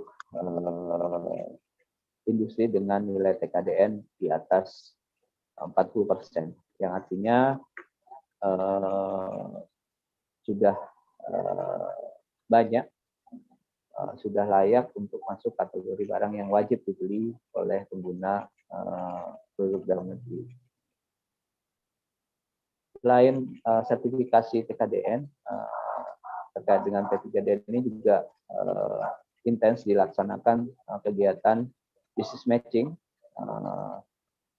yang alhamdulillah untuk saat ini sudah mencapai sekitar 800 miliar untuk komitmen ya, belanja produk dalam negeri. Kalau untuk realisasi itu kami dapat laporan sekitar 200 triliun yang sudah beberapa kali dilaksanakan. Dan kenapa program P3D ini penting? Karena berdasarkan hasil perhitungan simulasi dari BPS, jika pemerintah melakukan pengalihan belanja dari produk impor ke pembelanjaan produk dalam negeri senilai 400 triliun, itu maka dampak terhadap peningkatan pertumbuhan PDB itu bisa mencapai 1,67 sampai 1,71%. Ini dalam berbagai kesempatan baik Pak Menteri maupun pimpinan kami internal itu selalu menggaungkan terkait dengan program P3D. Selanjutnya terkait dengan pengembangan kawasan industri, ini juga ada kaitannya dengan Indonesia sentris ya. Jadi selama ini memang persebaran atau lokasi industri di Indonesia itu masih di sekitaran Pulau Jawa atau Jawa sentris. Nah, ini program ini dilaksanakan untuk melakukan persebaran industri di luar Pulau Jawa atau Indonesia sentris, di mana dalam rangka penyebaran industri di luar Pulau Jawa ini di RPJMN 2020-2024 itu sudah ditetapkan ada 27 kawasan industri prioritas, mulai dari Aceh hingga Papua, di mana ada 14 dari usulan 27 kawasan industri di RPJMN, ada 14 di Pulau Sumatera, 6 di Pulau Kalimantan, 1 di Madura, 1 di Jawa, 3 di Pulau Sulawesi dan Maluku, 1 di Papua, dan 1 di NTB. Ini sekali lagi program pengembangan kawasan industri ini untuk lakukan persebaran industri secara merata di wilayah Indonesia. Lanjut, yang selanjutnya terkait dengan program IMC atau Indonesia Manufacturing Center. Ini ditujukan dalam rangka mengurangi atau menghilangkan ketergantungan terhadap impor, di mana kalau kita mengacu pada Undang-Undang Nomor 3 tahun 2014, pemerintah bertanggung jawab dalam pengembangan, peningkatan, penguasaan, dan mengoptimalkan pemanfaatan teknologi industri, di mana di sini Kementerian Perindustrian menginisiasi untuk membangun Indonesia Manufacturing Center, di mana IMC ini ditujukan untuk menjembatani antara kesenjangan dari sisi demand industri, yaitu terkait dengan kebutuhan mesin, dan juga dari sisi supply permesinan dari hasil riset dan pengembangan baik dan inovasi baik oleh perguruan tinggi maupun oleh lembaga riset atau industri. Mana nih selama ini memang untuk importasi mesin ini masih cukup tinggi, sehingga ini IMC memang menjadi sangat penting dan menjadi salah satu bentuk tanggung jawab pemerintah untuk melaksanakan amanat undang-undang tersebut, dan juga memfasilitasi kerjasama pengembangan dan pemanfaatan teknologi di bidang industri secara pentahelik antara perusahaan industri, perguruan tinggi, atau lembaga penelitian dan pengembangan baik di dalam maupun di luar negeri. Untuk 6 sektor prioritas yang akan dikembangkan di IMC ini ada industri mesin untuk industri alat berat, industri peralatan pembangkit energi, industri peralatan mesin pertanian, industri peralatan kesehatan, industri mesin perkakas, dan juga industri penunjang migas yang sekali lagi nih selama ini nilai impornya sangat cukup tinggi. Selanjutnya terkait dengan pengembangan atau penyiapan SDM industri. Ini program pengembangan SDM industri ini dilakukan dengan berbagai langkah, pertama melalui pendidikan vokasi dengan dual sistem, pembangunan politeknik, akom di wilayah pertumbuhan industri atau di kawasan industri yang dibangun. Yang ketiga, pembangunan link and match antara lembaga pendidikan dengan industri, mana nanti lulusan dari lembaga pendidikan ini memang sudah sesuai dengan kebutuhan di industri. Yang selanjutnya terkait apa yang dilakukan adalah melaksanakan pendidikan dan pelatihan sistem BRIN 1, di mana dalam masa yang cukup singkat itu mulai direkrut, dilatih, dan juga di sini ditempatkan untuk bekerja di perusahaan industri. Makanya istilahnya sistem BRIN 1.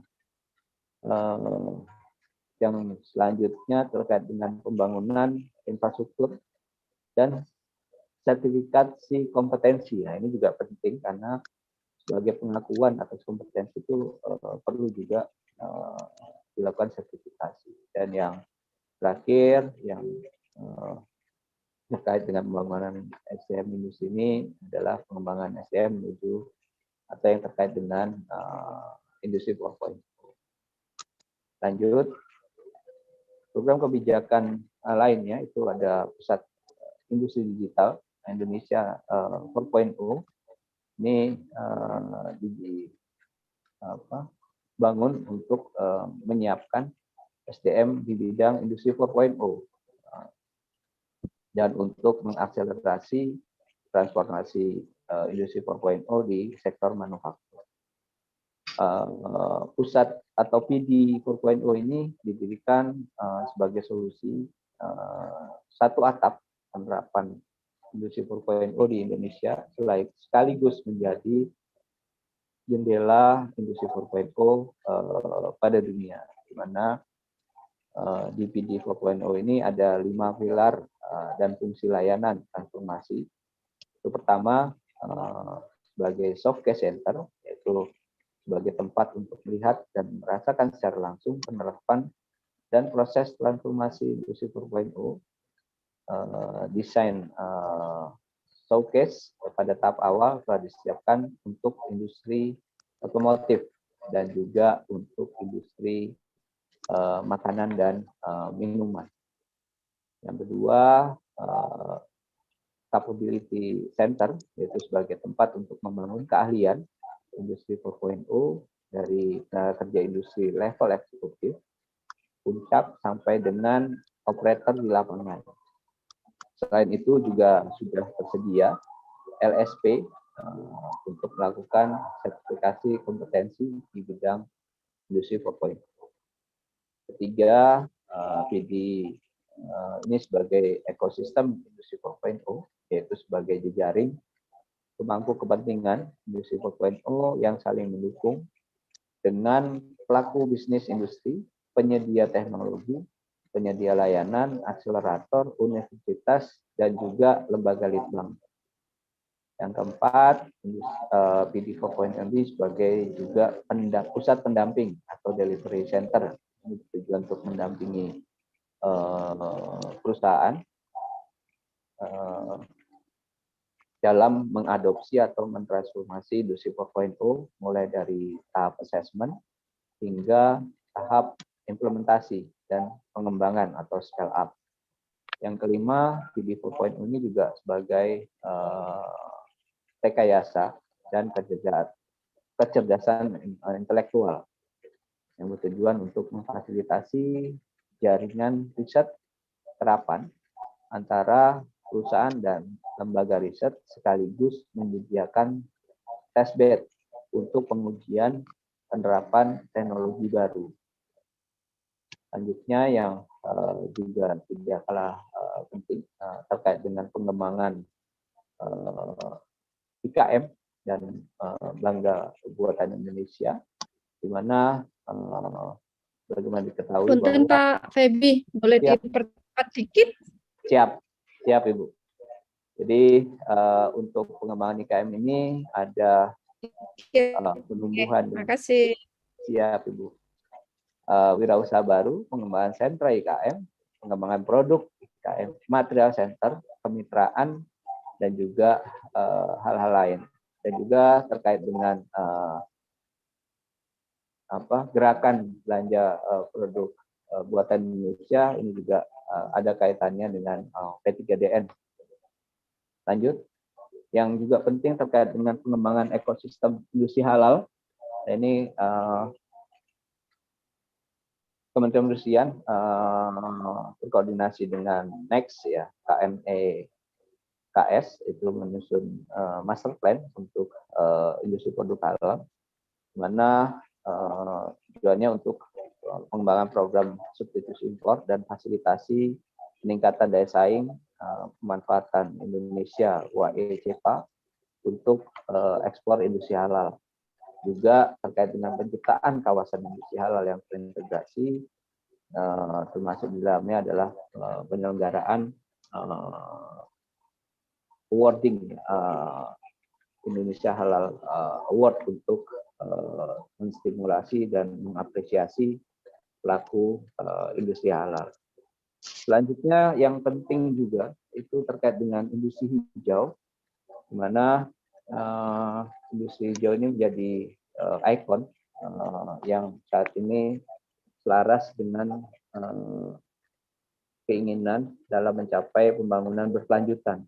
Dengan tadi juga disampaikan, jadi dalam rangka mewujudkan ekonomi hijau yang berkelanjutan ini sekaligus juga mencapai target pembangunan rendah karbon atau karbon netral atau NZE, itu sektor industri melakukan beberapa hal. Pertama, terkait pemberian penghargaan industri hijau. Yang kedua, penyusunan standar. Nah, ini yang penting juga industri hijau. juga upaya penurunan emisi GRK, yaitu pada 8 subsektor yang lahap energi, yaitu semen, pupuk, besi baja, kimia, kertas, dan keramik, kaca, tekstil, dan makanan dan minuman. Juga pengelolaan limbah yang dimulai sejak penanganan material input, dan kelima terkait dengan pengembangan circular economy di sektor industri, dan juga terakhir terkait dengan pengembangan produksi dan penggunaan electric vehicle sebagai upaya untuk pengurangan emisi dari kendaraan berbahan bakar fosil. Nah, terkait dengan pengembangan kendaraan motor listrik ini sudah disusun peta pengembangan industri kendaraan bermotor listrik berbasis baterai atau KBLBB. Ini berisikan panduan penguasaan komponen utama kendaraan bermotor mengenai baterai, motor listrik, dan juga konverter, mana pengembangan industri berbahan baterai ini menjadi industri perakitan baterai, produksi baterai sel, pembuatan baterai, manajemen sistem atau BMS, penambangan bahan baku baterai sebagai material, dan juga sampai dengan daur ulang baterai atau recycling, sehingga akhirnya Indonesia bisa memiliki industri baterai yang terintegrasi. Ini pendalaman struktur industri kendaraan listrik ini disyaratkan melalui peningkatan TKDN secara bertahap sampai dengan 2030. Selanjutnya terkait dengan neraca komoditas ini, tadi juga disampaikan bahwa dari sektor industri itu salah satu hal yang penting adalah ketersediaan bahan baku. Nah, ini yang kebijakan neraca komoditas ini dibangun untuk menjamin ketersediaan bahan baku di sektor industri, baik itu dari dalam negeri maupun impor apabila bahan baku dalam negeri tidak mencukupi. Selanjutnya, restrukturisasi mesin peralatan ini juga penting karena memang beberapa industri dalam negeri itu memang untuk mesin peralatannya kalau bisa dibilang sudah tertinggal ya, atau usang, tidak perlu dilakukan restrukturisasi industri untuk bisa lebih efisien dan lebih produktif dalam menghasilkan produk akhir. Lanjut. Nah, ini juga yang penting dalam mendorong partisipasi industri dalam menyiapkan SDM maupun dalam keterlibatan dalam kegiatan litbang, di mana pemerintah sudah menetapkan insentif bagi industri super tax deduction sampai dengan 300% itu bagi industri-industri yang mendukung program vokasional itu untuk penyiapan SDM-nya, dan juga terkait dengan kelitbangan. Ini juga diatur ketentuan mengenai seperti tax deduction-nya, dan ini regulasinya ada di PMK 128 2019 dan PMK 113 2020, di mana kedua PMK itu merupakan amanat dari PP 45 2019. Baik, Bu Umi, mungkin itu pemaparan dari kami, mungkin karena mohon maaf bahannya cukup banyak hingga agak melewati waktu. Yep. Terima kasih. Assalamualaikum warahmatullahi wabarakatuh. Waalaikumsalam warahmatullahi wabarakatuh. Thank you for very extensive description of our industry's performance, and then main programs, and then things that we have done making Indonesia 4.0, we have industrialization of natural resources, products, local content, industries, areas, kawasan industry, what part of the government support for infrastructure, and then also human capital for industries, advancement. We have PD, Center for Digital Industries in Indonesia, also programs for small enterprises advancement in Indonesia. So we have a lot of information on how the industries in Indonesia are being developed and the current progresses. And now we have two different things now. Prof. Nawaz Sharif has explained or shared his experience of what are needed for national industries globalization, and then we have heard from Pak Febi, the head of the Planning Bureau, what are the main programs and national plan for our industries so far. So with that, we will open for discussion actually, or questions. We would like to prefer more on discussion than questions, but okay, we will provide some opportunity if any of us, from particularly those invited from ministries or industries or universities, would like to provide their thoughts or ideas. Please raise your hand while I'm reading some of the questions that can be responded by both Pak Nawaz and Pak Febi.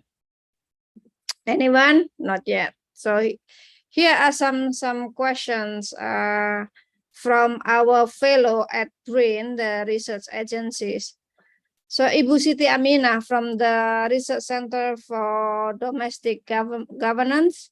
The question to Prof. Nawaz is actually, based on your experience as consultant in many developing countries, what are the inhibiting factors faced by developing countries to develop their national industries to compete in the current area of globalization? Is there any pressure from developed countries regarding the progress of national industries in developing countries? So that's one. Let's see if we have any similar question from Puja Sakti at BRIN. How significant is the role of local research universities, research and development institutions, and influencing the growth of national product to become world-class? Is there a role for FDI and the involvement of a country in alliance of power blocks and affecting the strength of the expansion of industrial products produced by that country? So I think those two questions, well, the first question, I think Prof. Nawaz Sharif, and then the second question, I think both Pak Febi and Pak Sharif. Please, Pak Sharif. I did not get the question so clearly. Can you repeat that, please, one more time? Sure. First one.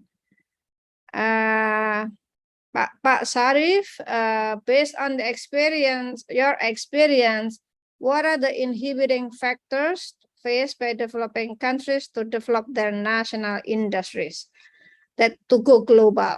That's one. So, the inhibiting, right? That's what you say, Yes. inhibiting factors? Yes. Oh, okay. Now, my answer is very simple. I have got one full page on this. I think 2 pages. What are the reasons why, what problems we have? Mismatch between academic institution and research institutions' interest, one of them. Then not legally bound collaboration. We just say that meeting that we should meet. So some of these I have played. There are two view graphs I have where these are all listed together. Many reasons I have listed together. And I would refer you to please read that page because there are so many of those. Thank you.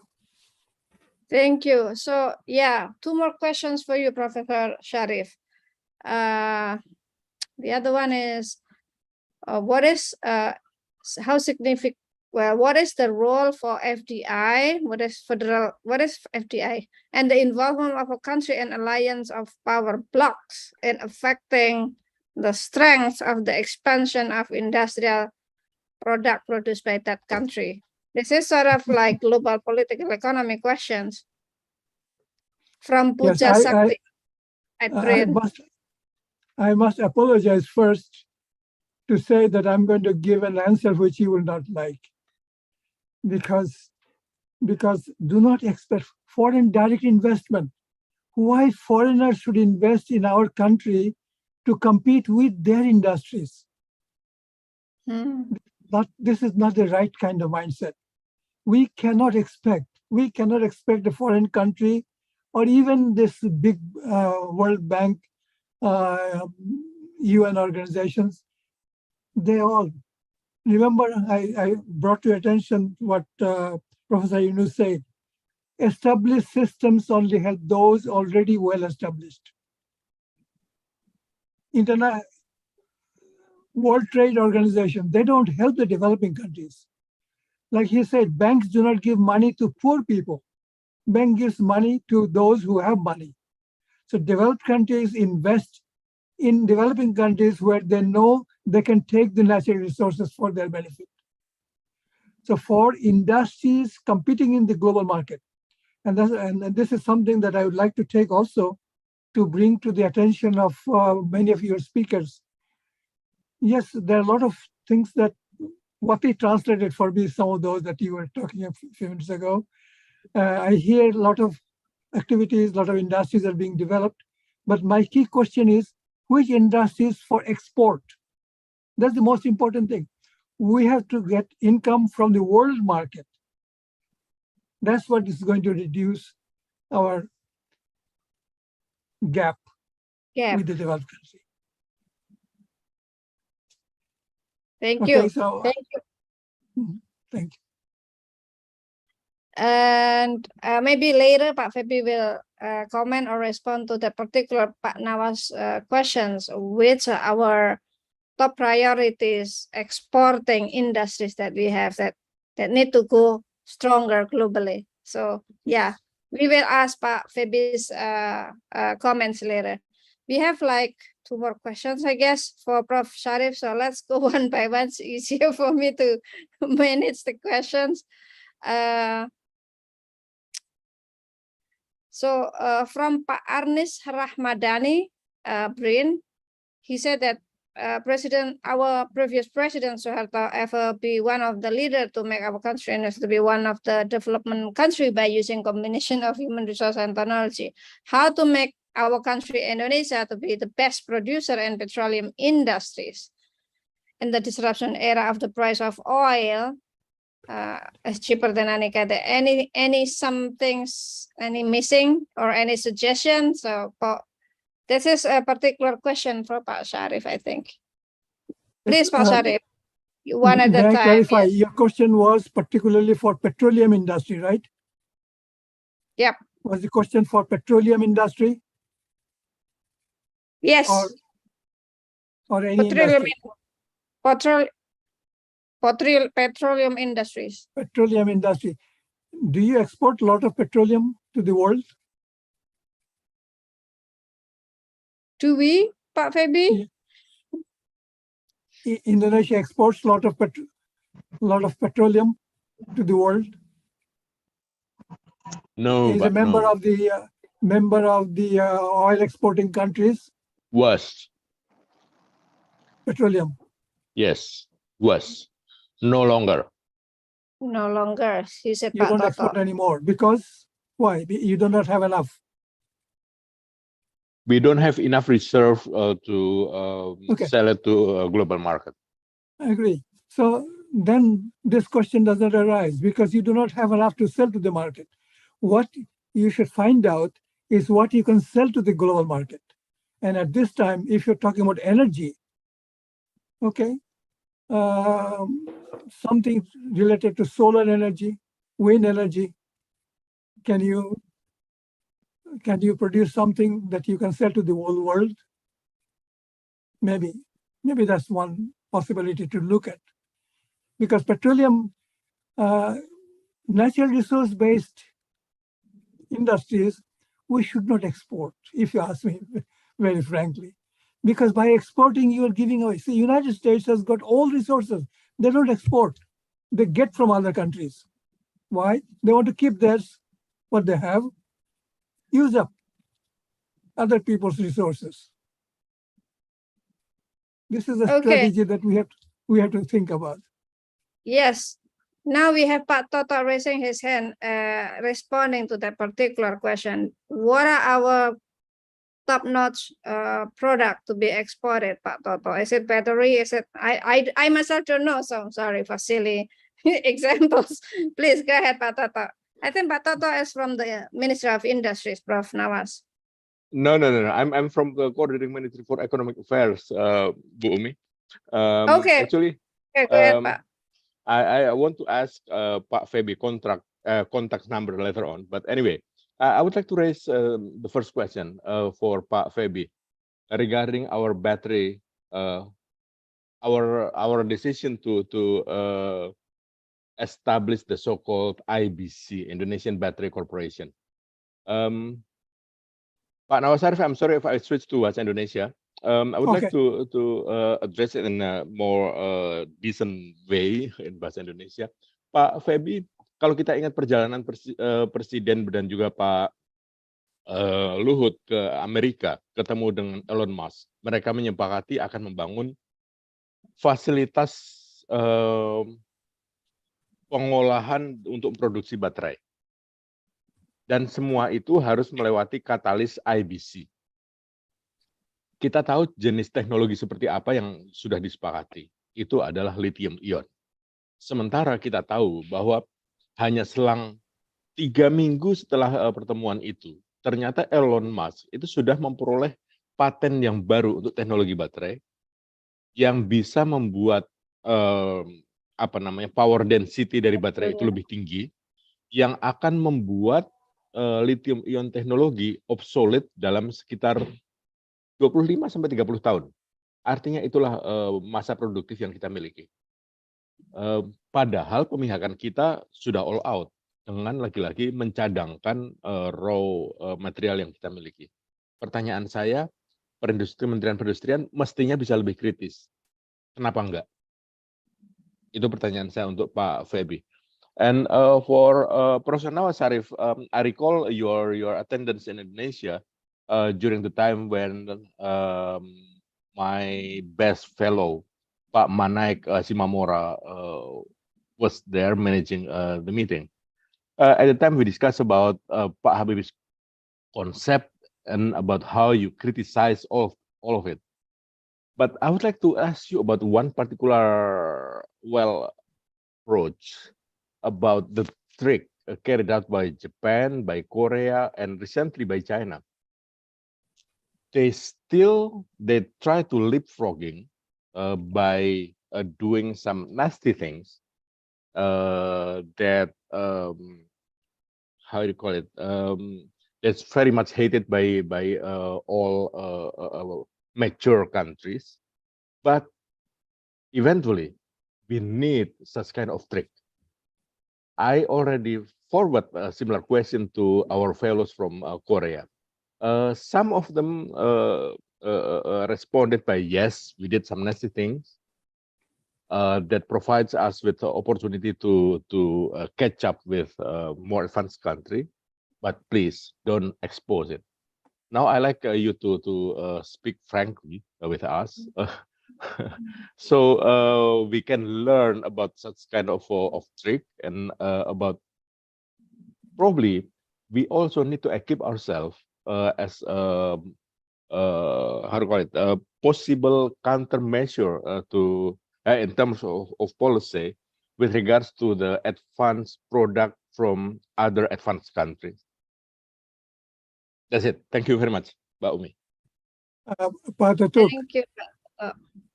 Pak Tatuk, I would like to clarify one point first before I give the answer, because you have asked a question, I'm going to respond to that. But first, I would like to clarify one point that yes, I have said I have identified some of the problems that we have in other countries, my country, and maybe some of these that I mentioned also valid for Indonesia. But the reason I brought it up is because unless we identify our problems, we cannot improve. So please don't take it as I'm criticizing. I'm not criticizing. I'm not criticizing. I'm not a critic. I'm bringing out some of the issues which are for us to understand that these are our problems, and I am part of. I always consider what he knows, and I have been coming to Indonesia since 1975. I have been there from the good old days when Lipi was Dr. Muhammadi was in charge of Lipi, then Harudi, Pasama and Samadikun. I have met with many of these people and discussed many of these things. So when I say something, please do not get offended. It's not trying to insult you or criticize you. I'm just pointing out a problem that we have. Okay, this is the first issue. That's okay, Pak Sarif. Then the reply to the question that you have asked, what Japan, South Korea, and now China are doing. My humble submission to you is we have to get to a state of development before we can do things what they're doing. When we are in a lower phase. Now, this is something that I have learned from the Japanese people. When they say, if you tell them something, they will always say, yes, yes, yes. They will never say no, yes, but they will do what they think is right for them. You know? So South Korea, I am Dr. Hing-Sub Choi, the founder, president of KIST, Korea Institute of Science and Technology, and then the first minister for science and technology of Korea, was my guru, mentor. I learned a lot of things from South Korea because Dr. Choi taught me. Now, you talk to now the new generation South Koreans who are very well up, they will not teach you those things. Why? Because nobody wants to create competitors. South Korea has learned how to beat Japan. You know, their strategy was very simple. Even the example I gave you, Hyundai is only to beat Toyota. That's their strategy. Very simple, right? But they have taught us, if we are very careful, if we learn what they have gone through, what they're doing, they have taught us how to catch up. Catch up in what way? Be very selective. Do not try to do too many things. You know, when KIST was set up, I mentioned this in another occasion also, you have so many R&D institutions, and if you collect the type of research and development work that you were doing, maybe hundreds, thousands of them, right? But with so much limited money that we have in our countries, you're not going to spend billions of dollars for your R&D, because in our countries, our R&D expenditure is less than 1% of our GDP. South Korea spends almost 7% of their GDP for R&D. Developed countries spend between 2 to 3% of their R&D, of their GDP for R&D. Another big difference is, in the developed countries, the research and development work is done by the private sector, not by the public sector. Now, we all know, those of you who are from the private sector, please support me when I tell you, when I make the statement. If you're working in the private sector, you don't spend $1 unless you know you're going to get $1.20 back. So anything that the private sector invests, they get a return. So 75% of the R&D expenditure in the developed country is by the private sector, and 25% only by the public sector, the enterprises that you represent in Indonesia. Now, in the private sector, how do you determine your budget? Incremental budget. Every year, It's a little bit more than last year. Do you eliminate any project from your interest area? Probably not. You keep on continuing to do the same thing, put a little bit more money. So we are diffused. That's why I made that statement. Our activities are diffused, diverse, and with very limited fund. So this is one thing that we have to do. If you learn from Japan, Korea, and now China, China is coming a very big way. And I have given you the example of, even you take the cell phone, you take the internet. Alibaba is going to take over the rest of the world because they have focused on few areas and they're going to go a lot of money, a lot of resources, and particularly human resources. So you mentioned that development of human resources is very important, yes, but development of human resources related to a particular product production and sale, not general human development. So that's a roundabout way of answering your question. Mbak Thank Umi, Yes. saya bisa merespon sedikit Pak Nawasarif ya. Ingin saya benturkan dengan Mas Please Febi go ya. ahead, Pak. Okay. Professor Nawasarif, thank you very much for your lengthy explanations. I like you to provide a more deeper response to Pak Febi's presentation and also the Secretary General of Ministry of Industry, Pak Dodi before. What I want to hear is both Pak Sekjen and Pak Febi, they presented a broad idea about how to develop Indonesian industry. I've been dealing with this issue since years back. I deal with the former Sekjen, Pak Febi, Pak Agus Cahyana misalnya, zaman Pak Sakri di situ saya terlibat dalam itu. For me, the concept is quite familiar, but at the same time, the so-called focuses means that there is no particular focus in developing Indonesian industry.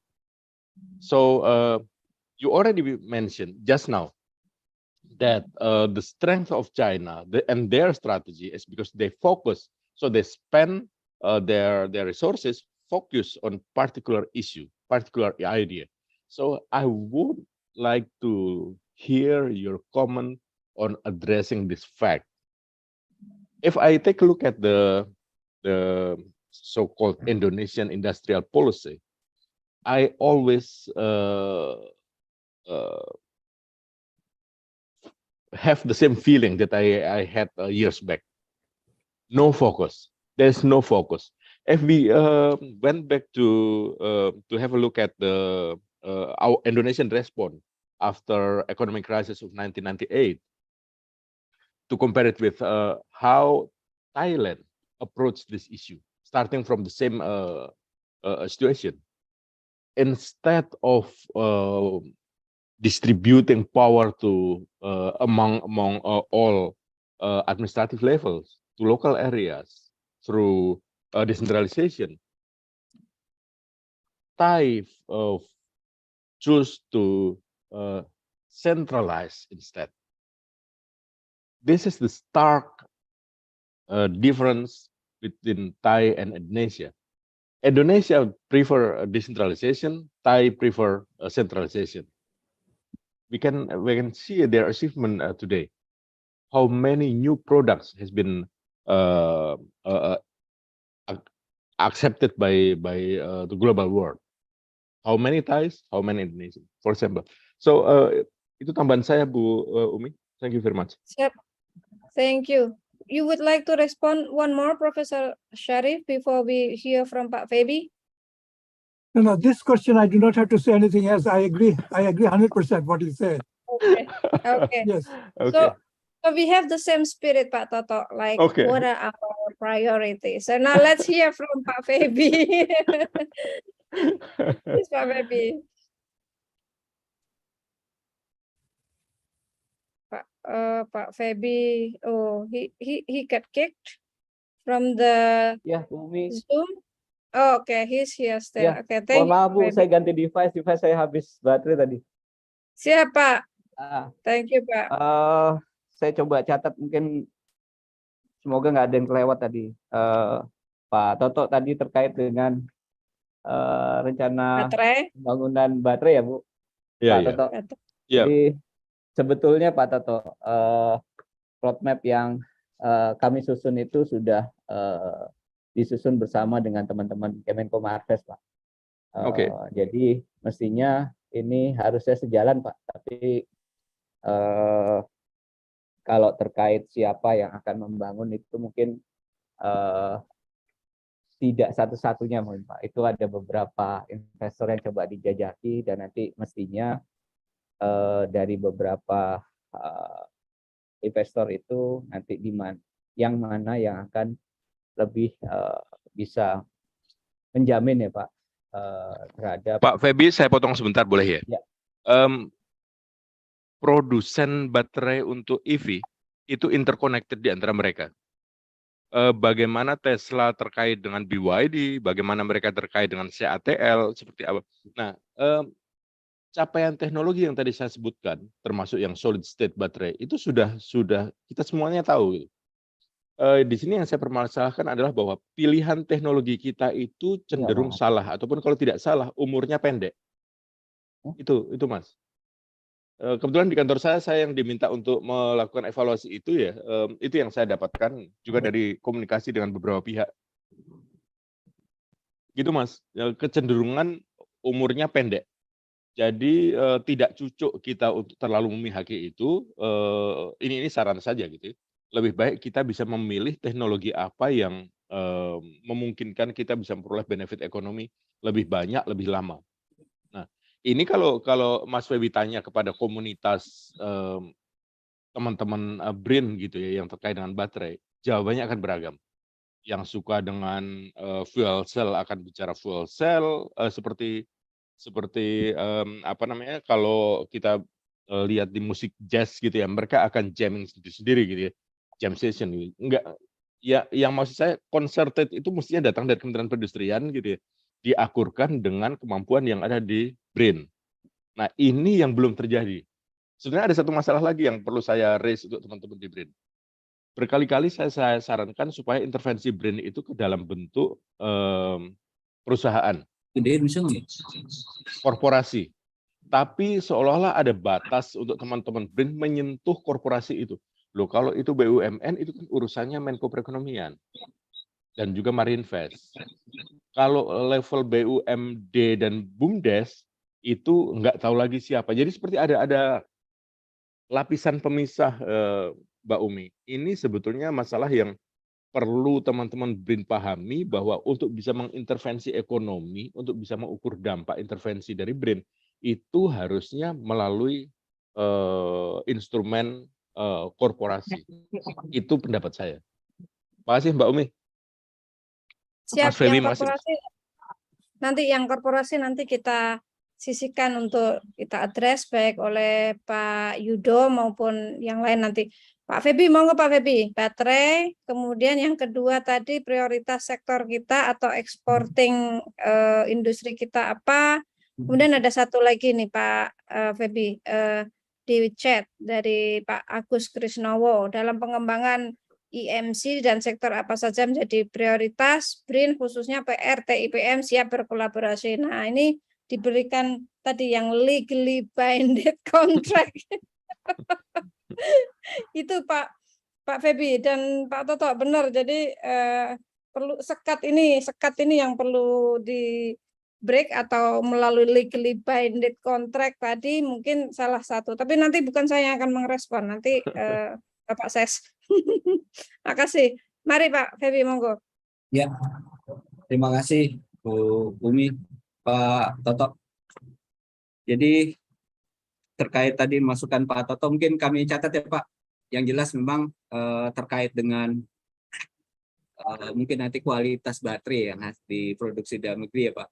Nanti mungkin izin Pak kami komunikasi dengan Bapak dan mungkin nanti kami komunikasikan dengan teman-teman di Imatap dan juga di Marves Pak.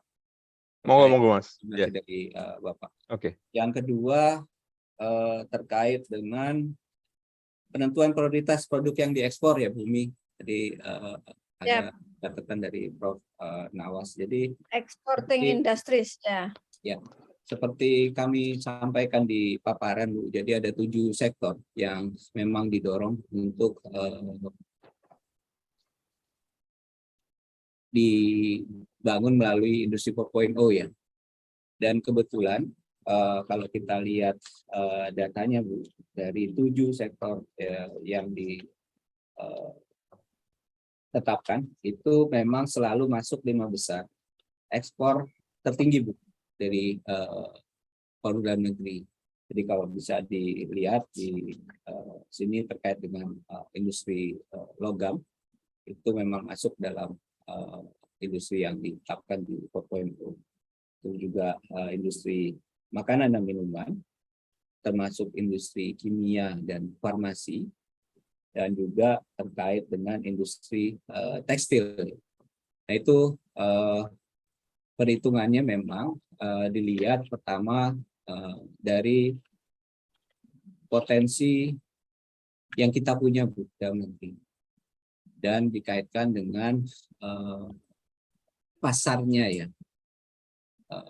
peluang pasar di luar negeri seperti apa terkait dengan potensi yang ada di kita. Makanya ketemulah 7 sektor industri tersebut.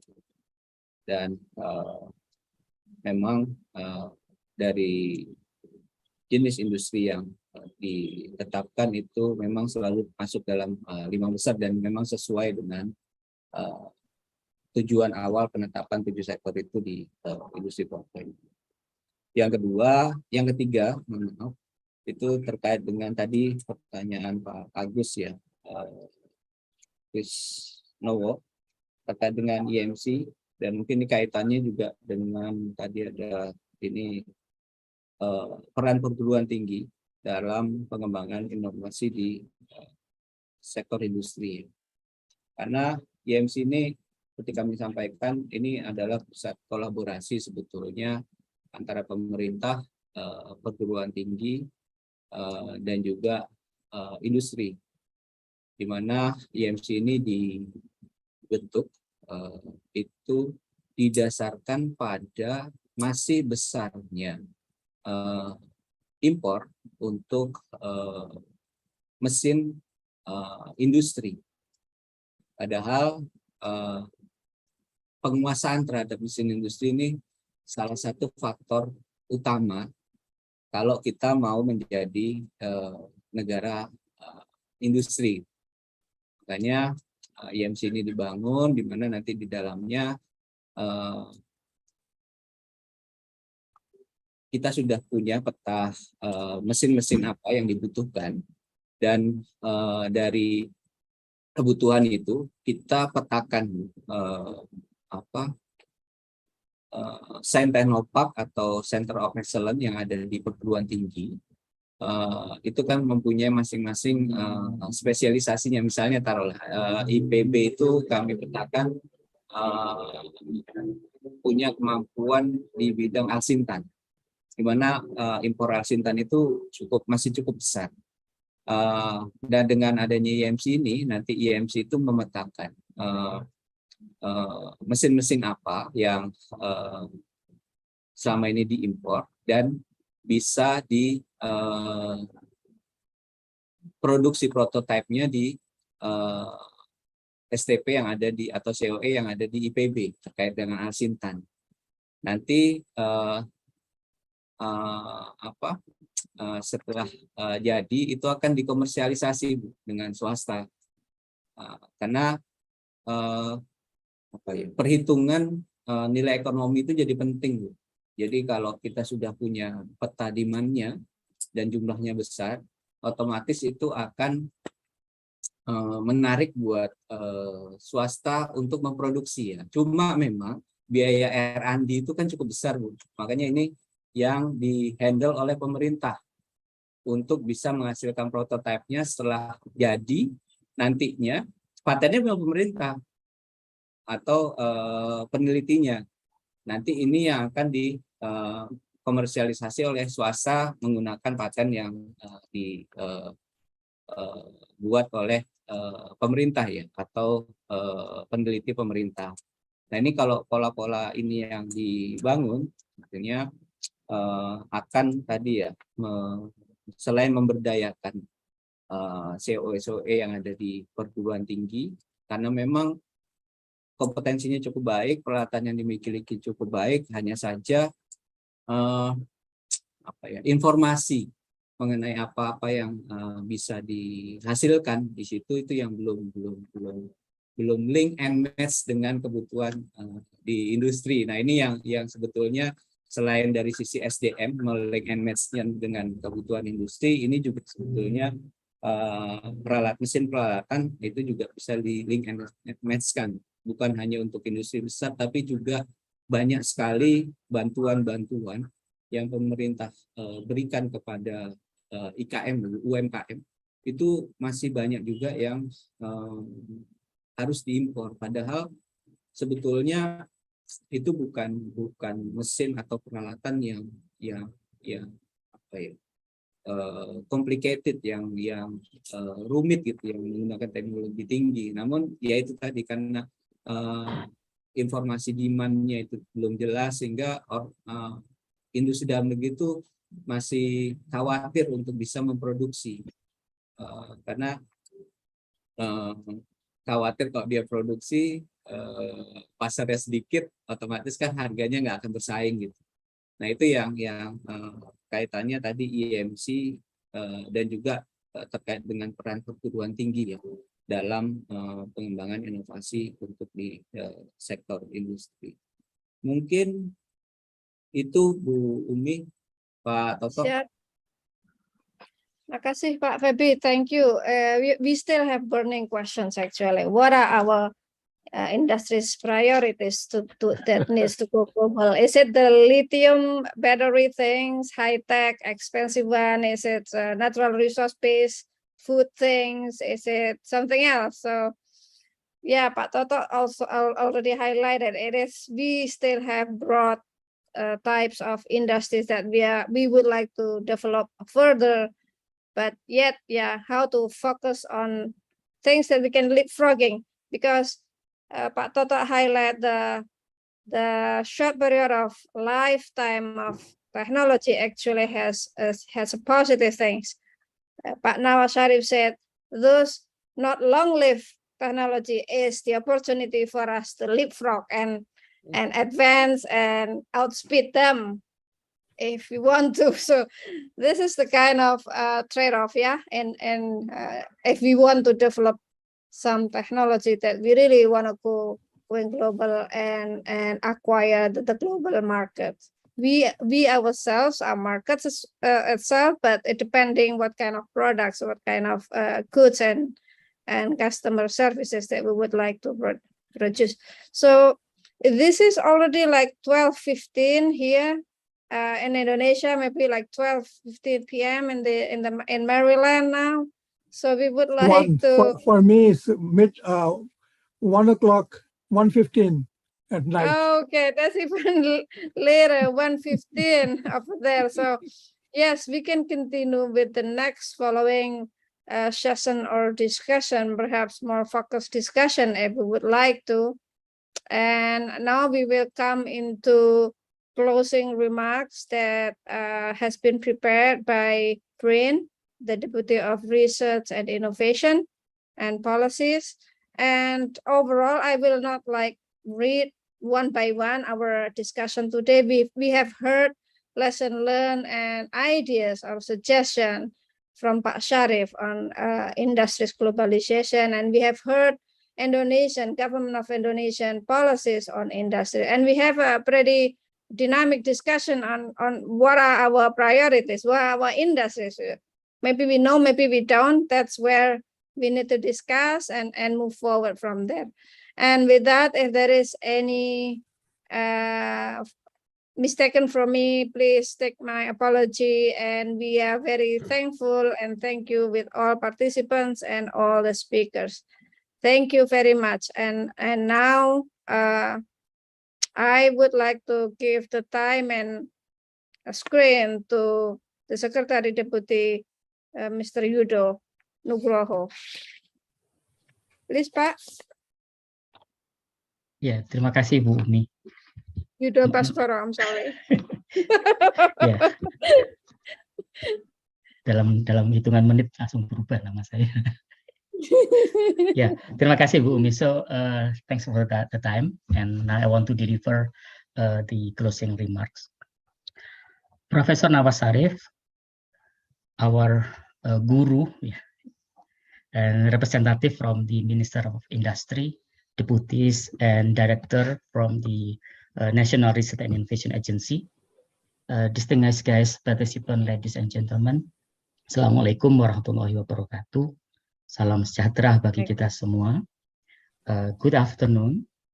Let us thank to Allah Subhanahu wa Ta'ala for allowing us to successfully complete the National Conversation webinar on self-engineered sustainable economic development through national industries globalization, with the keynote speaker Professor Nawaz Sarif this afternoon in August 23rd, 2022.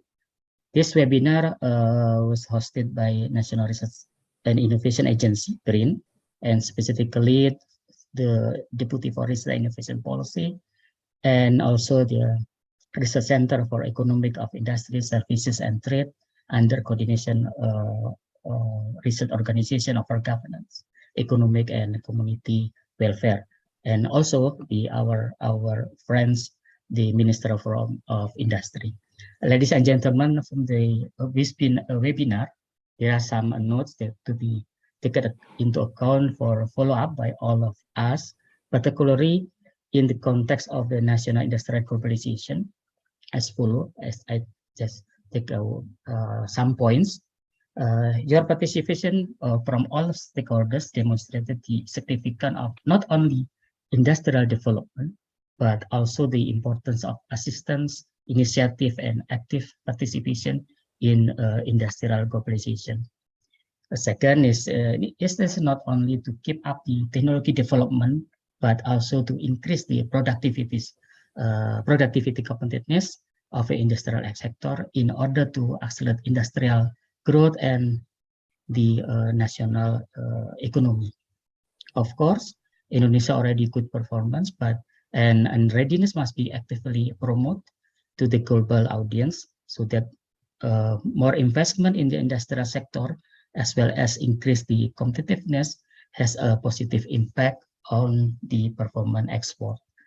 The government has a long-term vision in Indonesia 2045, and the application of Industry 4.0 is expected to be an accelerator in the achievement of this vision.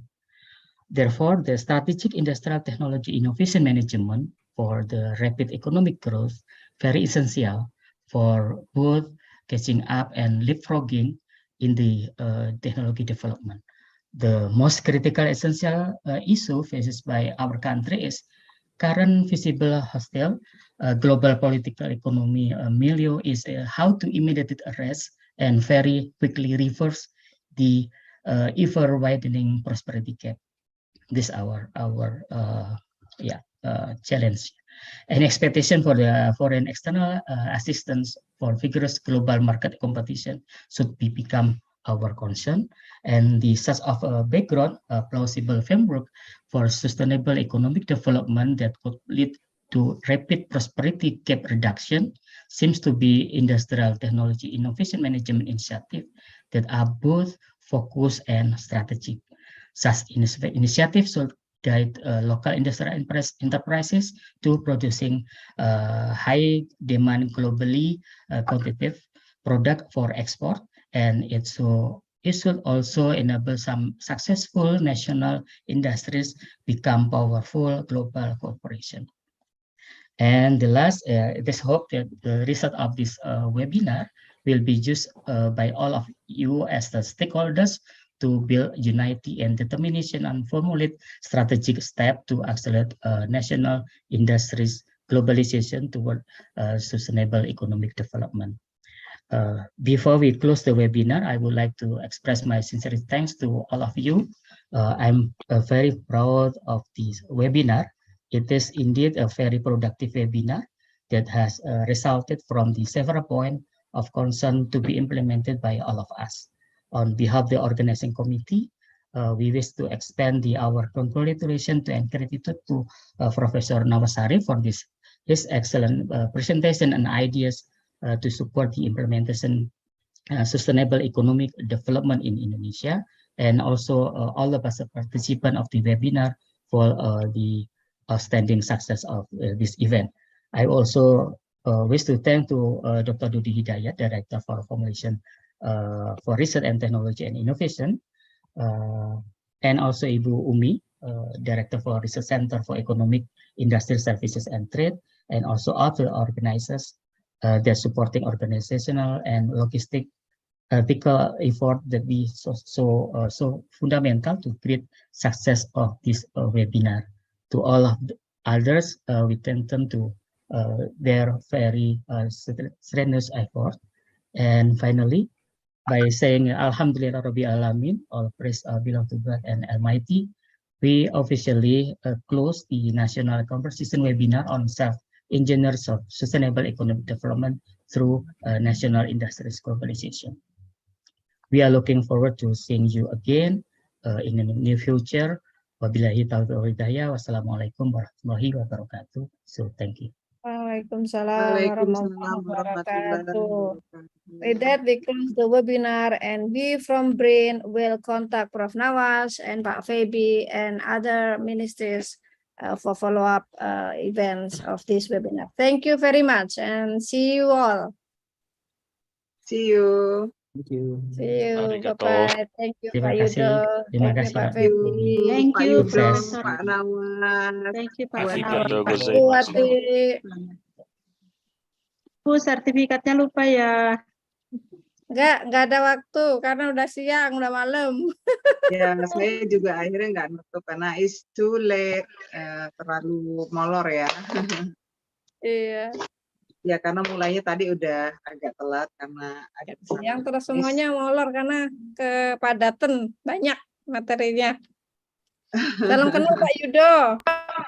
Bu Umi, makasih banyak kesempatannya. Terima kasih Sukses Pak semuanya. Yudo. Oke, Bu Terima Rahmi. kasih. Oke, salam sehat semuanya, Bu. Salam sehat semuanya. Salam Ya, sehat, Pak. Oke, salam makasih. sehat. Makasih. Mas Izin. Yudo, apa kabar Mas? Wih, Pak Toto. Pak Toto, kita kayaknya perlu ngobrol nih. Boleh, Iya boleh. nih Pak Kapan, Bu? Toto.